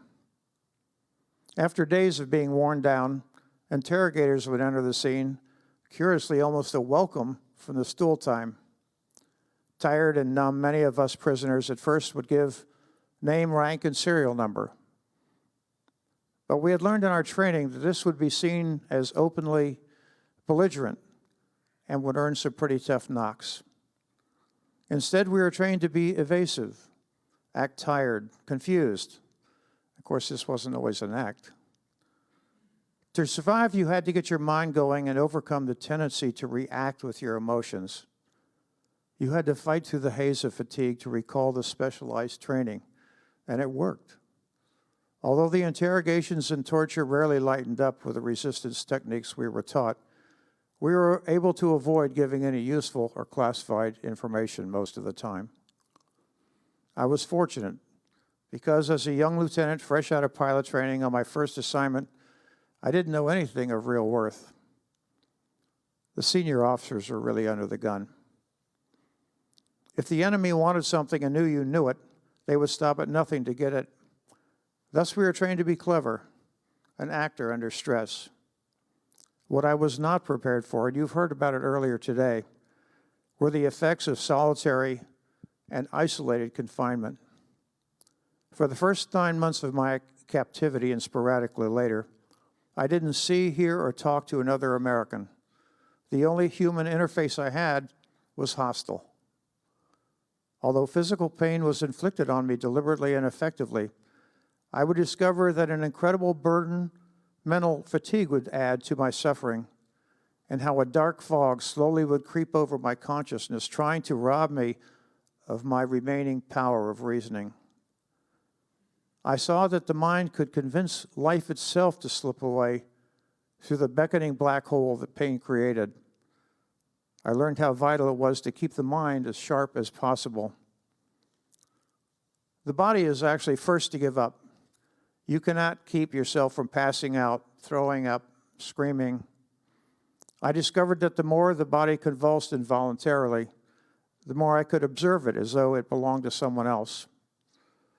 I found I could intellectualize pain, which allowed me to take a quantum leap in my tolerance of it. Sometimes, though, the problem was staying in touch with reality enough to keep alive. Detaching oneself too much has an insidious narcotic effect that evades one reason and dulls normal danger signals. This is probably the way nature helps us to die without getting all tensed up.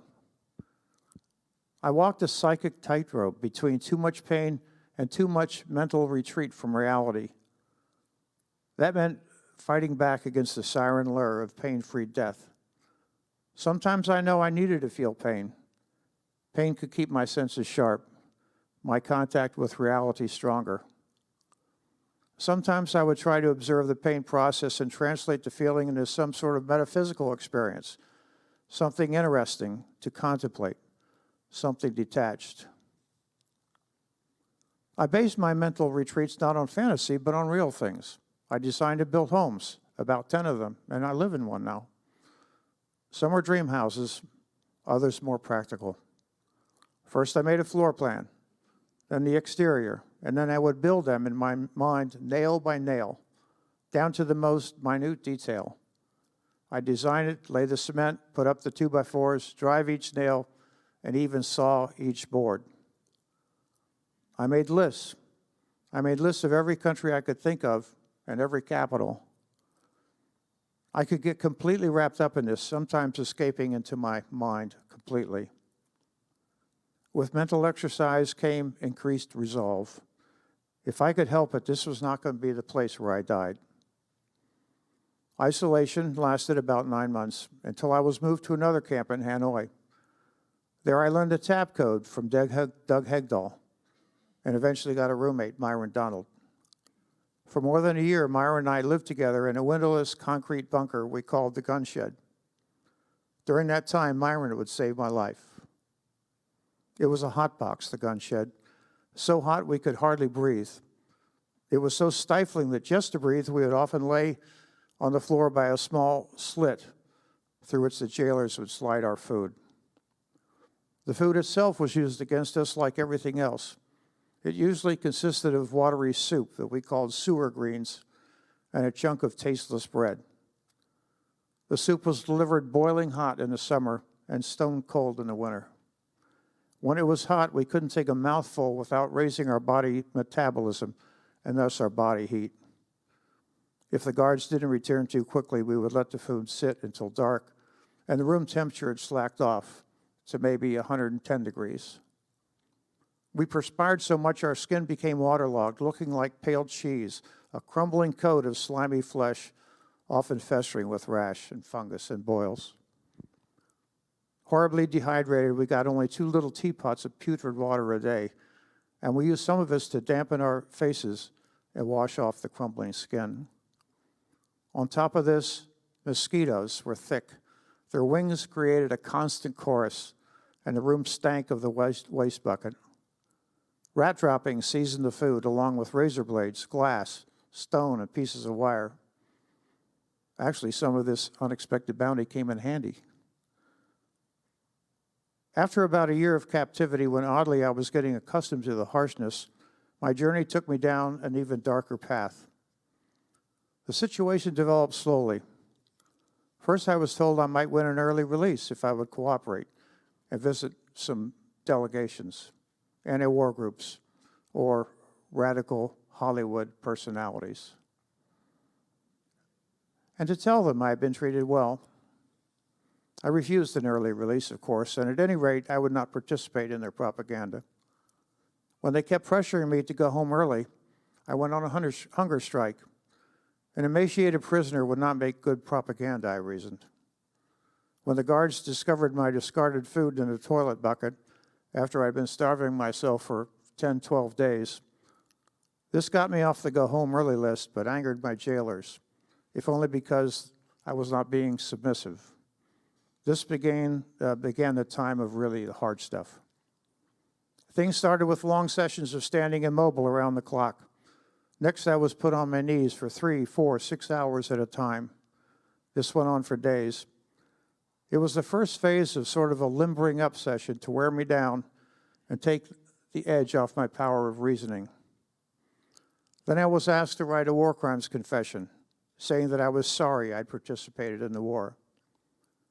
When I refused, about 20 guards each took turns beating me up. They pounded me for 6, 8 hours. By then I was getting pretty shaky, but things then even got more serious. I was introduced to a bowl of water, some filthy rags, and a steel rod. The guards stuffed the rag in my mouth with the rod, and then after putting another rag over my face, they slowly poured the water on it until all I was breathing was water vapor. I could feel my lungs going tight with fluid and felt like I was drowning. I thrashed in panic as darkness took over. As I passed out thinking I was dying, I remember thanking God that we had made a stand against this kind of society. When my senses returned, I discovered I had been blindfolded and trussed into what we called the pretzel position. Thick leg irons shackled my ankles. My wrists were tied behind me, and a rope tightly bound my elbows just above the joints. The guards tightened the bindings by putting their feet against my arms and pulling the ropes until they couldn't pull any harder. In the middle of the night, one of the less hostile guards, whom we called Mark, sneaked in and loosened the ropes a little. If he hadn't, I'm sure I would have lost both arms from lack of blood circulation. In this case, I would have vanished along with other badly injured POWs who were never repatriated. At dawn, 2 Vietnamese officers casually strolled in. I told them they might kill me, but I still wasn't interested in their propaganda. They just simply laughed and calmly said, "It's easy to die, but hard to live, and we'll just show you how hard that is." Indeed, the pain got to the point where I truly wanted to die. My mind games weren't sufficient to help me manage any more pain. I tried screaming to relieve the stress until the grimy rag was stuffed back into my mouth. I tried doing anything to take my mind away from what was happening, but I couldn't. My prayers became desperate gasps. The only solution was to stop living, but what can you do when you're tied up? You can't will your heart to stop beating. After about a week, I finally told the guards I'd write a confession. I had to get out of the ropes, collect my thoughts, and perhaps muster a bit more strength to still do nothing, or at least moderate what would happen. My host knew exactly what I was thinking and simply said, "It's too late." They brought in a guard who sported the only leather boots I ever saw in North Vietnam. I don't know what they told him, but he looked like he wanted to kill me. He looked insane, his eyes wide open, and he practically jumped up and down when they turned him loose on me. From my point of view, what went on next didn't last long. He began by kicking me in the back with all his strength that he could possibly exert. After this first savage kick, just one kick, I knew I'd been terribly injured, perhaps mortally. The pain was grave, more of a deep, sickening feeling. My mind floated free of my body as if I were a spectator, not a participant. And at this point, I was beyond pain. Sometime the next day, the guards untied me, and I sprawled on the bloody floor. Red fluid oozed out of every opening in my body. I had no strength to sit or stand. I just sort of unrolled on the floor. But in sight of my sorry state, I didn't want to look undignified in front of the guards. I still had my pride and my honor. So I tried to get up. I managed to crawl to a corner and sit, leaning against the wall, trying desperately to gather my thoughts.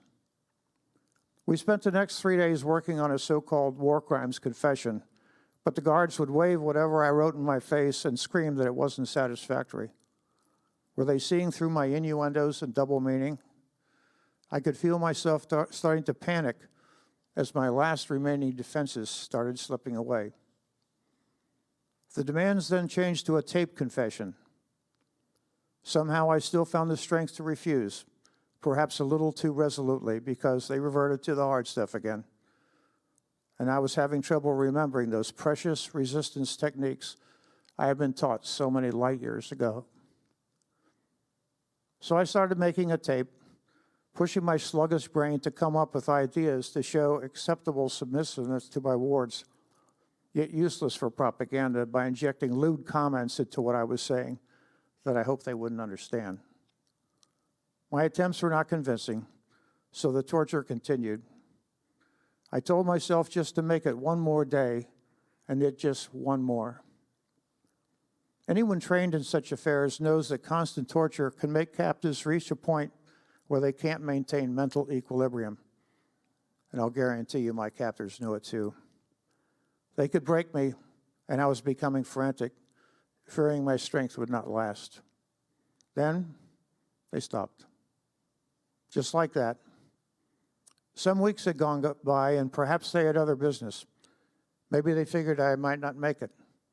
Although they had murdered prisoners, I believe that a number of my colleagues who died were accidentally tortured to death. I came pretty close, as did many of my mates. My entire body was bloated because of kidney failure. My eye sockets were just two puffy slits. You could stick your finger into me up to your knuckle and pull it out, leaving a hole that was slowly filled with fluid. Myron didn't recognize me at first when they threw me back in our cell. He set my broken ribs with his fingertips and used our shirts to bind my chest. But it didn't take long after I was on the mend for the torture sessions to resume. As I grew more and more weary, I had to cope with one of the most corrosive elements of the human spirit, and that's hate. Hate is a terrible distraction, a horribly destructive human enterprise. Hate invades the reasoning when the mind's reasoning power fails. Hate is the way we assign blame for our plight when our faith weakens and our resolve becomes clouded. Pain intensifies hate, making us want to strike out at something, at anything. I stumbled into this blackness and, with vivid flashes of the most bitter thoughts, cursed everything I ever held sacred. I bathed in self-pity and resolved all my sufferings with the most wicked solutions. Although I drew some strength from hate, I finally realized I was drawing it from the devil. I journeyed into the lowest point in my life.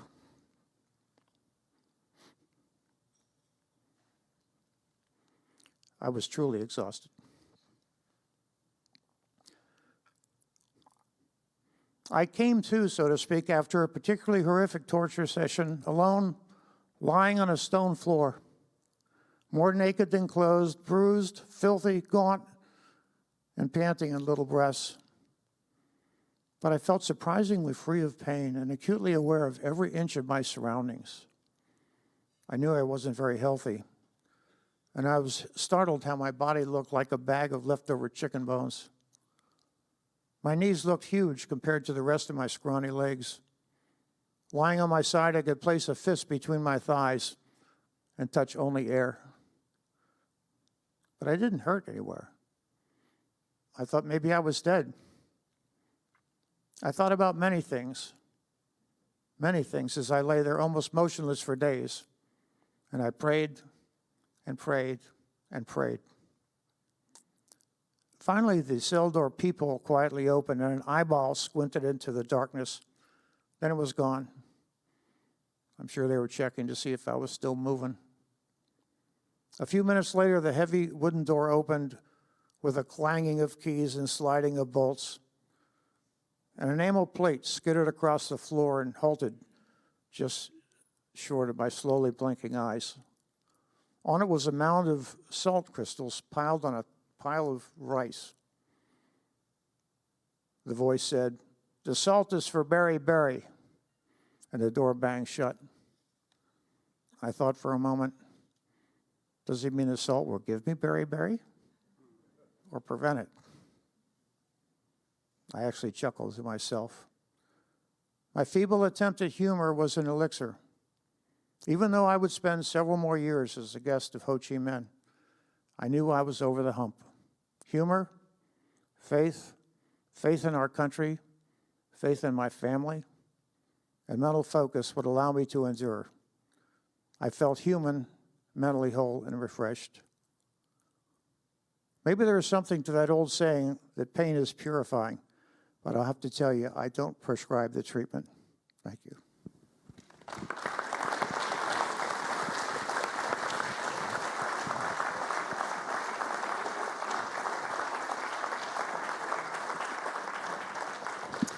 Thank you so much for sharing that with us and making it real for all of us. I know that was deeply personal for you, and it's pretty profound, Tom. Well, thank you again, and especially thank you for your service for this to this country.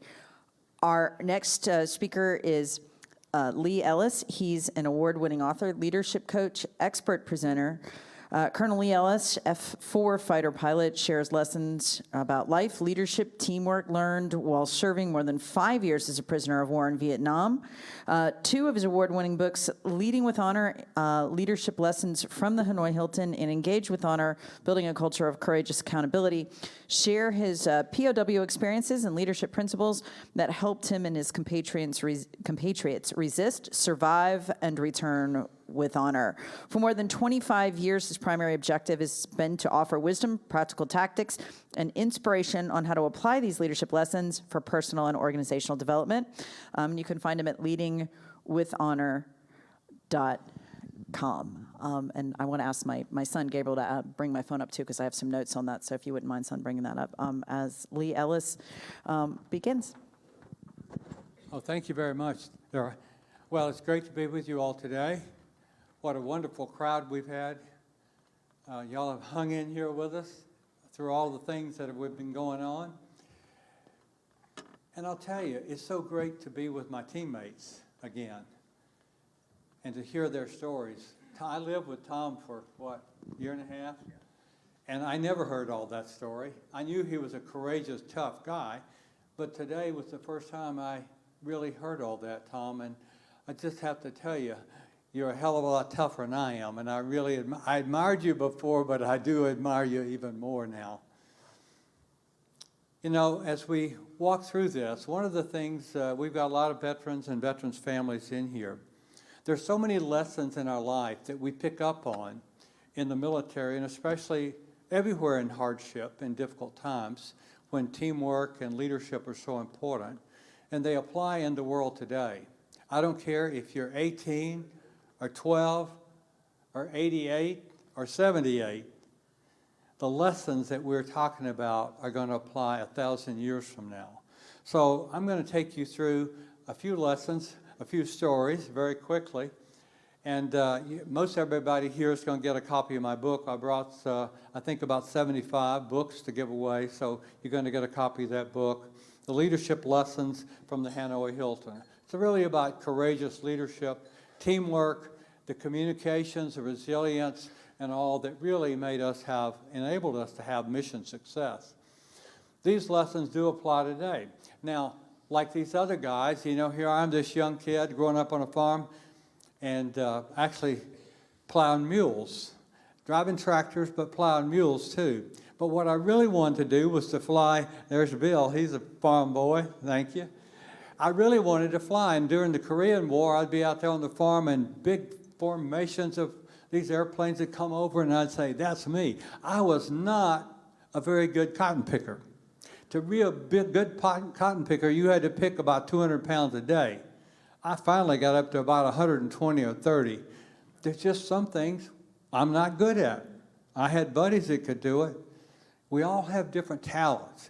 And so I knew that my talents wasn't cotton picking, but I thought they were going to be overhead in those jets. And so when I graduated from college, or OTC, I got signed straight. 3 days later, after I graduated, I was at Moody Air Force Base in Valdosta, Georgia, getting ready to get my wings. 53 weeks later, I got my wings, and an assignment that said F-4 Pipeline, Southeast Asia. Now, this is August 1966. The war in Vietnam was building up. F-4 Pipeline, Southeast Asia. Well, we went out to California, to the high desert, and I took this picture with an Instamatic. Now, some of y'all are old enough to remember the Instamatic. I see some smiles. It was about this big. It was a cassette-loaded film. and it had 12 to 20 pictures in it. But what was so great about it, it was very small, and I could put it in my flight suit pocket. And that day, out in the desert, I said, I got to have a picture of this. I am getting to do what I always wanted to do. So we pulled away from the other three guys. We were in a flight of 4. I took that picture, and that old Instamatic came through for me. And here's the thing. We did everything they did in Top Gun, plus the air to ground. We even went down to the San Diego area sometimes and would dogfight with the Navy guys, the F-8 and the F-4. So it was great. It was wonderful. But it was all for a purpose because we were going to war. Now, this is the fighter pilot hero shot. We all would take one and send it back to our families back home. The married guys sent it back. I was single, so I sent one to a couple of girlfriends because I wanted them to know I was thinking about them and someday I'm coming home. Well, here's the good news. When I came home, they were all married. And it didn't take too long, a little longer than some of the bachelors like Tom and Yona. They met 2 weeks after he got home. Where's Bill? 8 days. Bill, 8 weeks? 8 days. 8 days after he got home. Bill and, I'm sorry, yeah. And you all met. She was wearing his bracelet, and they arranged to meet, and they got engaged within a week. I mean, it was incredible. Well, it took me a while, but Mary, I dated a lot of girls, but finally met Mary. Raise your hand, Mary. I wanted to see this lovely lady that took my heart away. It wasn't that bad. Now go ahead and smile. Okay, so I was on my 53rd mission over North Vietnam, had others in close air support for some of you guys in the Army and Marine Corps, and I Corps, and some over Laos. But on that 53rd mission, the same thing, I was the first one. We were on a bombing attack on the Ho Chi Minh Trail, and I was the first one from Da Nang that got what you got, and that was the fuse blew up and blew our airplane into 3 pieces. The good thing was we were well trained. I knew that I had to eject because the airplane just flew apart. And so my partner and I, we had pilots in the back seat back then in the F-4, and we both ejected and had a good nylon letdown, a lot of shooting going on. But they captured us. They caught him in his parachute before he ever did his parachute landing fall. I did mine, but within a minute and a half, they surrounded me, captured me, and it took 2 weeks to get to Hanoi. And that's a whole nother story. But I can tell you, God was looking after me because those people wanted to kill me. We've been bombing. A lot of them wanted to kill me several times over. But there was a guy in the militia who had a squad, and he wouldn't let them. That was amazing. I'll tell you that story next time. So we get to the Hanoi Hilton. Tom's already briefed you on that. And you have to name things. So we had Little Vegas up in the top left, Camp Unity, as he mentioned, down later. And so we even had names in the little cell block areas, the quadrants in the prison. Now this is a 6.5 by 7 foot cell. We didn't look as healthy as these guys, but you can see how small now. Some of them had wooden boards to sleep on. Some of them had concrete slabs. This one had 2 guys, one on each side, with a 16-inch space between it. Now it was about the size of a bathroom in a gas station in Greenville, South Carolina in 1967. 6.5 feet is 6 inches more. 7 feet is a foot more than my wing spread there. And it was our bathroom. We had a 3-gallon bucket. And we got to empty it every morning, and thank goodness it had a lid. Well, it was our living room, our dining room, and our bedroom for the next 8 months. And that guy that was collaborating, I'll tell you about him in a minute. You had to guard your character. Character is the first and most important thing in your life, and especially in leadership. Because if you fail in your character, people do not trust you, and they're watching you. Do you have the courage to do the right thing when you know you need to be, and you're going to be tempted to step off course? Do you have that character? Do you have the commitment to it? And it's going to take courage. Well, in that little cell was Miller, the one you talked about, the traitor. And he was our senior ranking officer. And so one day when he was out of a cell, and we rode the truck to Hanoi with him, and he was obvious he was collaborating. And so this guy right here, Ken Fisher, my front seater, He's 30 years old. I just turned 24. I was the youngest guy up there for the most part. There were a couple of guys maybe a couple of months younger than me for more than 5 years, and the junior ranking, so I'm a nobody. The good thing, if you ever want to be the junior officer or the junior person, the POW camp is the best place. Okay, so this guy says to me and the other lieutenant in the cell that he's obviously collaborating. I want to relieve him of command and give him an order to obey the code of conduct. Will you support me? And we said, absolutely. So when that lieutenant colonel comes back, this captain gets in his face and says, you're collaborating. I'm relieving you of command, giving you an order. Cease collaborating, follow the code of conduct. And the guy said, well, this is not declared war, and it's really every man for himself to decide what to do. I wanted to kick him in the teeth, and I wanted to cry because I was so disappointed that somebody who wore the uniform as long as he did could do that. Well, this guy, for the next 3 years, is my leader. And I'll tell you, he helped me grow to be a whole lot stronger, more mature person because I wanted to be more like him. I was watching him, and whatever he was doing that was right. I mean, it took a couple of months, but finally I saw him say, he said something that I knew was not quite right, and he didn't give in, and I knew it was wrong, so it was breathtaking to realize he wasn't perfect because he was my leader and he was protecting me. By the way, we're doing a new book on POW romance, and several in this room stories are in that book. But his wife, in his story in our book, it'll be out next fall, light release, his wife said, well, he always thinks he's right, and when you know he's not, just let him go. He's a good guy. And I thought, she saw the same thing I did. Well, that's Ken Fisher. What we learned was you have to confront your doubts and fears because situations are going to come up, and the only way you can be an honorable person is you have to overcome your doubts and fears. We all have them, and we have to know how to deal with them, and courage is the only way. So I got connection with another guy. We were in Thunderbird in that little cell, and this was a transition area over here, and one day I got attention.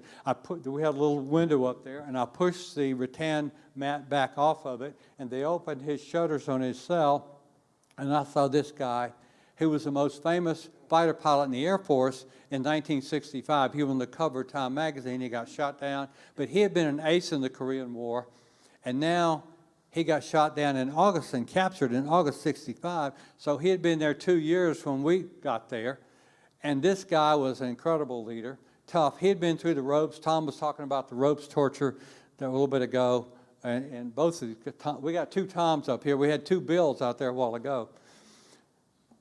The rope torture, incredible what he had been through. He had been in 300 days of total darkness by himself, locked up. But here's what Robin Reisner said. He clarified. You hear that, leaders? You must clarify. Clarify what are the culture that you want? What are the rules you want? What's important? He said, as I think it was Charlie here said a minute ago, be a good American, live by the code of conduct, resist up to the point of permanent physical and mental damage. Go ahead and give in, give as little as possible, bounce back, stay united through communications, pray every day, go home proud, return with honor. This little bit of guidance from our leader enabled us to be a team in very difficult circumstance for many years. Leaders, you have to define the culture. What are the boundaries? Once you get the boundaries, then you can turn people loose. But you got to hold them accountable. But our guys held themselves accountable. Culture is so important. Accountability, unity, diversity, team cohesion, empowering others is going to be so important. Collaboration. And our leaders listened to us. When they had to make tough decisions, they would get contact with some younger guys or anybody and say, this is what I'm thinking. Does this make sense? And we would give them feedback, and they listened, and then they would make a decision, and we'd all march. Here's another great leader. We had 3 great leaders that got there early, senior leaders that got there in 1965. Commander Stockdale, MOH there, Medal of Honor for his incredible, courageous leadership. He's a tough guy. And then Commander Denton, more of a people guy. He's the one that was tortured to say the bombing policy was wrong in a press conference. And when he got out in front of all those TV cameras or lights and that movie camera in the old days, this was 1966, he'd been tortured and agreed to say the bombing policy was wrong of our government. And when the Japanese reporter asked him what he thought about it, he said, I've been here a long time. I don't know what my country's policy is on anything anymore, but whatever it is, I agree with it 110%. In your face. Now, he had been tortured and agreed to agree with them, but now he turns it in their face. They didn't want to lose face and drag him out right then, so they let him answer a few more questions. And Reisner brilliantly, your point of being creative, he blinked in Morse code, T-O-R-T-U-R-E, twice. You see it over there, torture, Morse code. He blinked that twice before they took him out in front of those bright camera lights. He was sitting there going like this. Yes, and he kept blinking. This is the first time the U.S. government ever knew for sure that we were being tortured. Well, these guys were incredible. I use this model here for leadership development. Actually, I learned it in ROTC pretty much, except we inserted emotional intelligence in 2003. But character's the bottom line. If people can't trust you, they don't want to follow you. And then it has to be accomplish the mission, get results, take care of the people. Now, that is the number one thing we deal with in all our leadership training. You have to accomplish the mission, you have to get results, but you have to take care of the people because they're the one doing the work. And you know what? People want to know you care about them. They want to know you believe in them. They want you to listen to them. And when you do those things, and you do clarify the culture, and you set standards and hold them accountable, they're going to love working for you.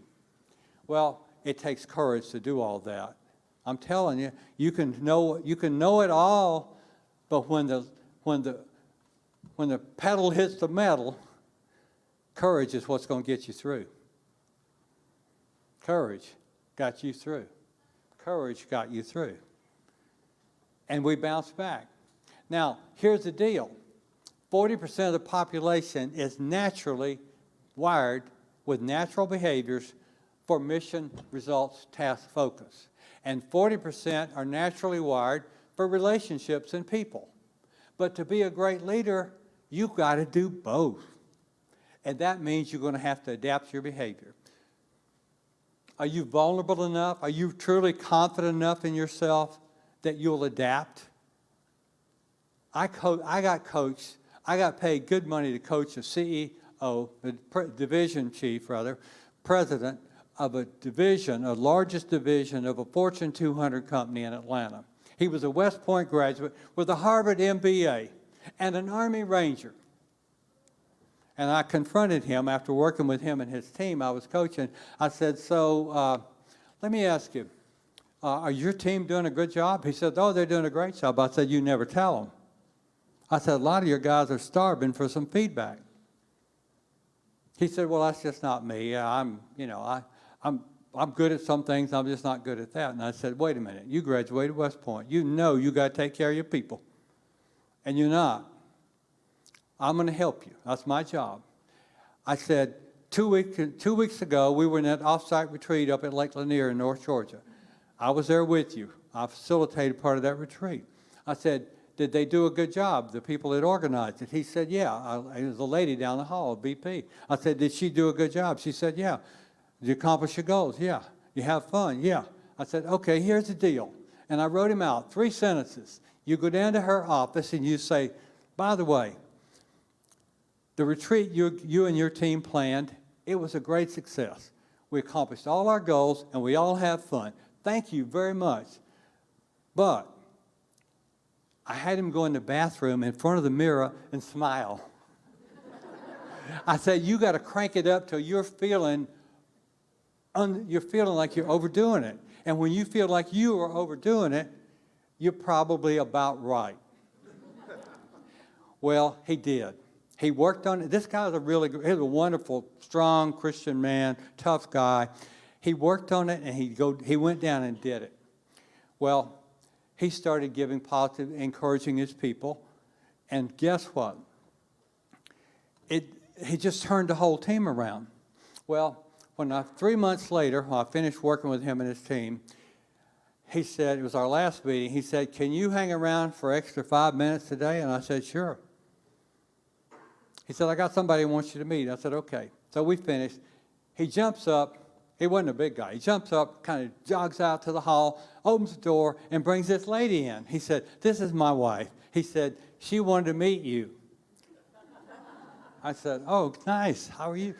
She said, I just wanted to meet you and tell you how meaningful it's been for you to work with my husband. Because we have one child, a 13-year-old son, and they had almost no real relationship. I mean, it wasn't bad, but not much. But since you've been coaching him, he sits down with him, he asks questions to him, he gives him a lot of positive feedback, he affirms him in a totally different way. And they're just having, he's like a different person. I felt pretty good going out that day. But here's the deal. About 8 or 10 years later, I see him again in Atlanta at a meeting. And I said, how you doing? How's your son doing? He said, oh, he's doing great. We're gonna go run a half marathon together on Saturday. This guy now is known as one of the best CEOs in Atlanta, Georgia. He learned to adapt. And so I guess that's the one thing our leaders, our POW leaders, Denton is a very people-oriented guy. Stockdale's a very results-focused, stoic guy. They knew they had to adapt. Stockdale came home and he said, the most important thing I learned in the POW camp is you are your brother's keeper. Ladies and gentlemen, you've got to be tough. You've got to set standards. You've got to hold people accountable. But you've got to believe in them. Gallup just came out with a new report last week that says the most important thing we can do right now is recognize people, encourage them. And when you do that, they feel valued and important. Every human being wants to be valued.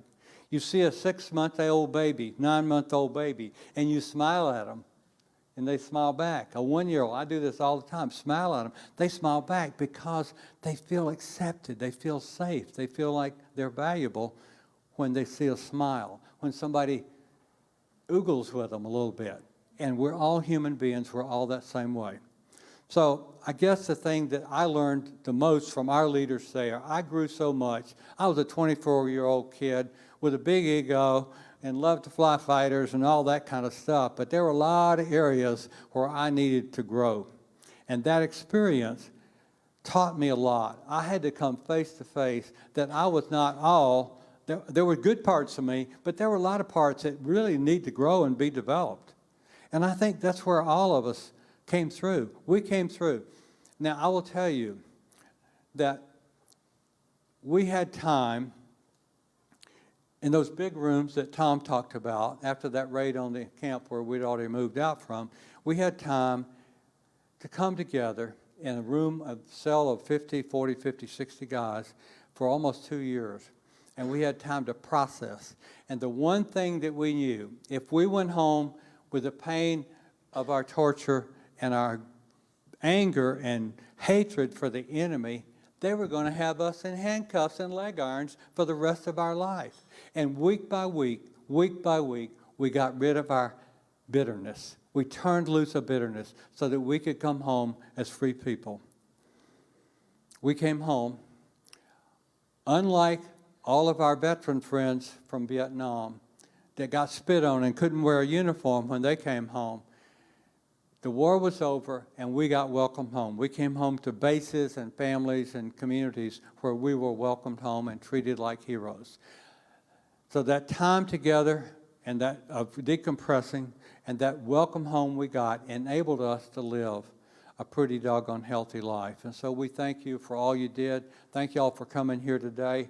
I got lots of other slides, but it's time to party, and it's time to wind this up. I do want to mention the book that'll be out next year, Captured by Love, Inspiring True Romance Stories from Vietnam POWs. We got several of them in this room, and they're incredible stories. Hollywood couldn't write scripts like these stories here, and so we hope that we'll be there. I want to say thank you to Brenda for This is Brenda's idea. This whole reunion in Greenville, South Carolina started with you. Thank you, Brenda. Thank you, thank you. She's had her hands full. She's done so much. And she heard Bill Austin's story, and that's why it happened today. Thank you, thank you. Thank you. I know we've run a little bit over. I have a couple of notes, and then we'll close. So yesterday was Memorial Day. We were having picnics and enjoying what we have in America, at least what we have right now. And today we're here. So yesterday we remember the fallen who gave the ultimate sacrifice. And today we're here to see the lessons from those who really served, came back, and continue to give to their communities, their businesses, their families. Was this worth it or what?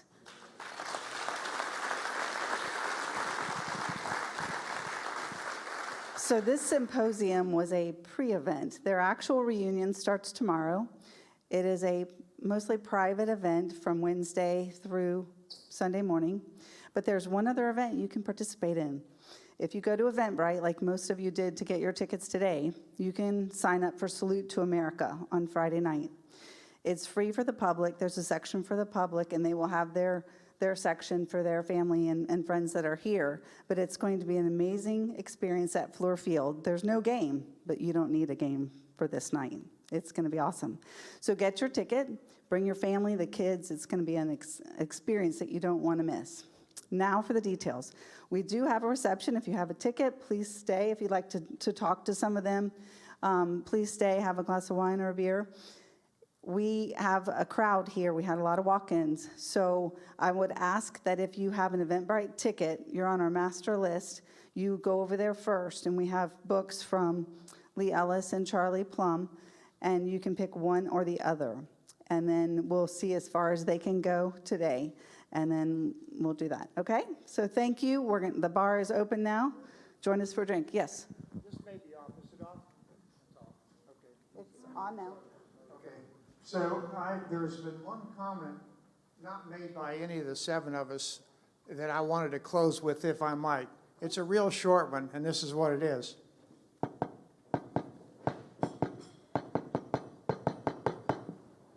They'll explain that to you. It's God bless you.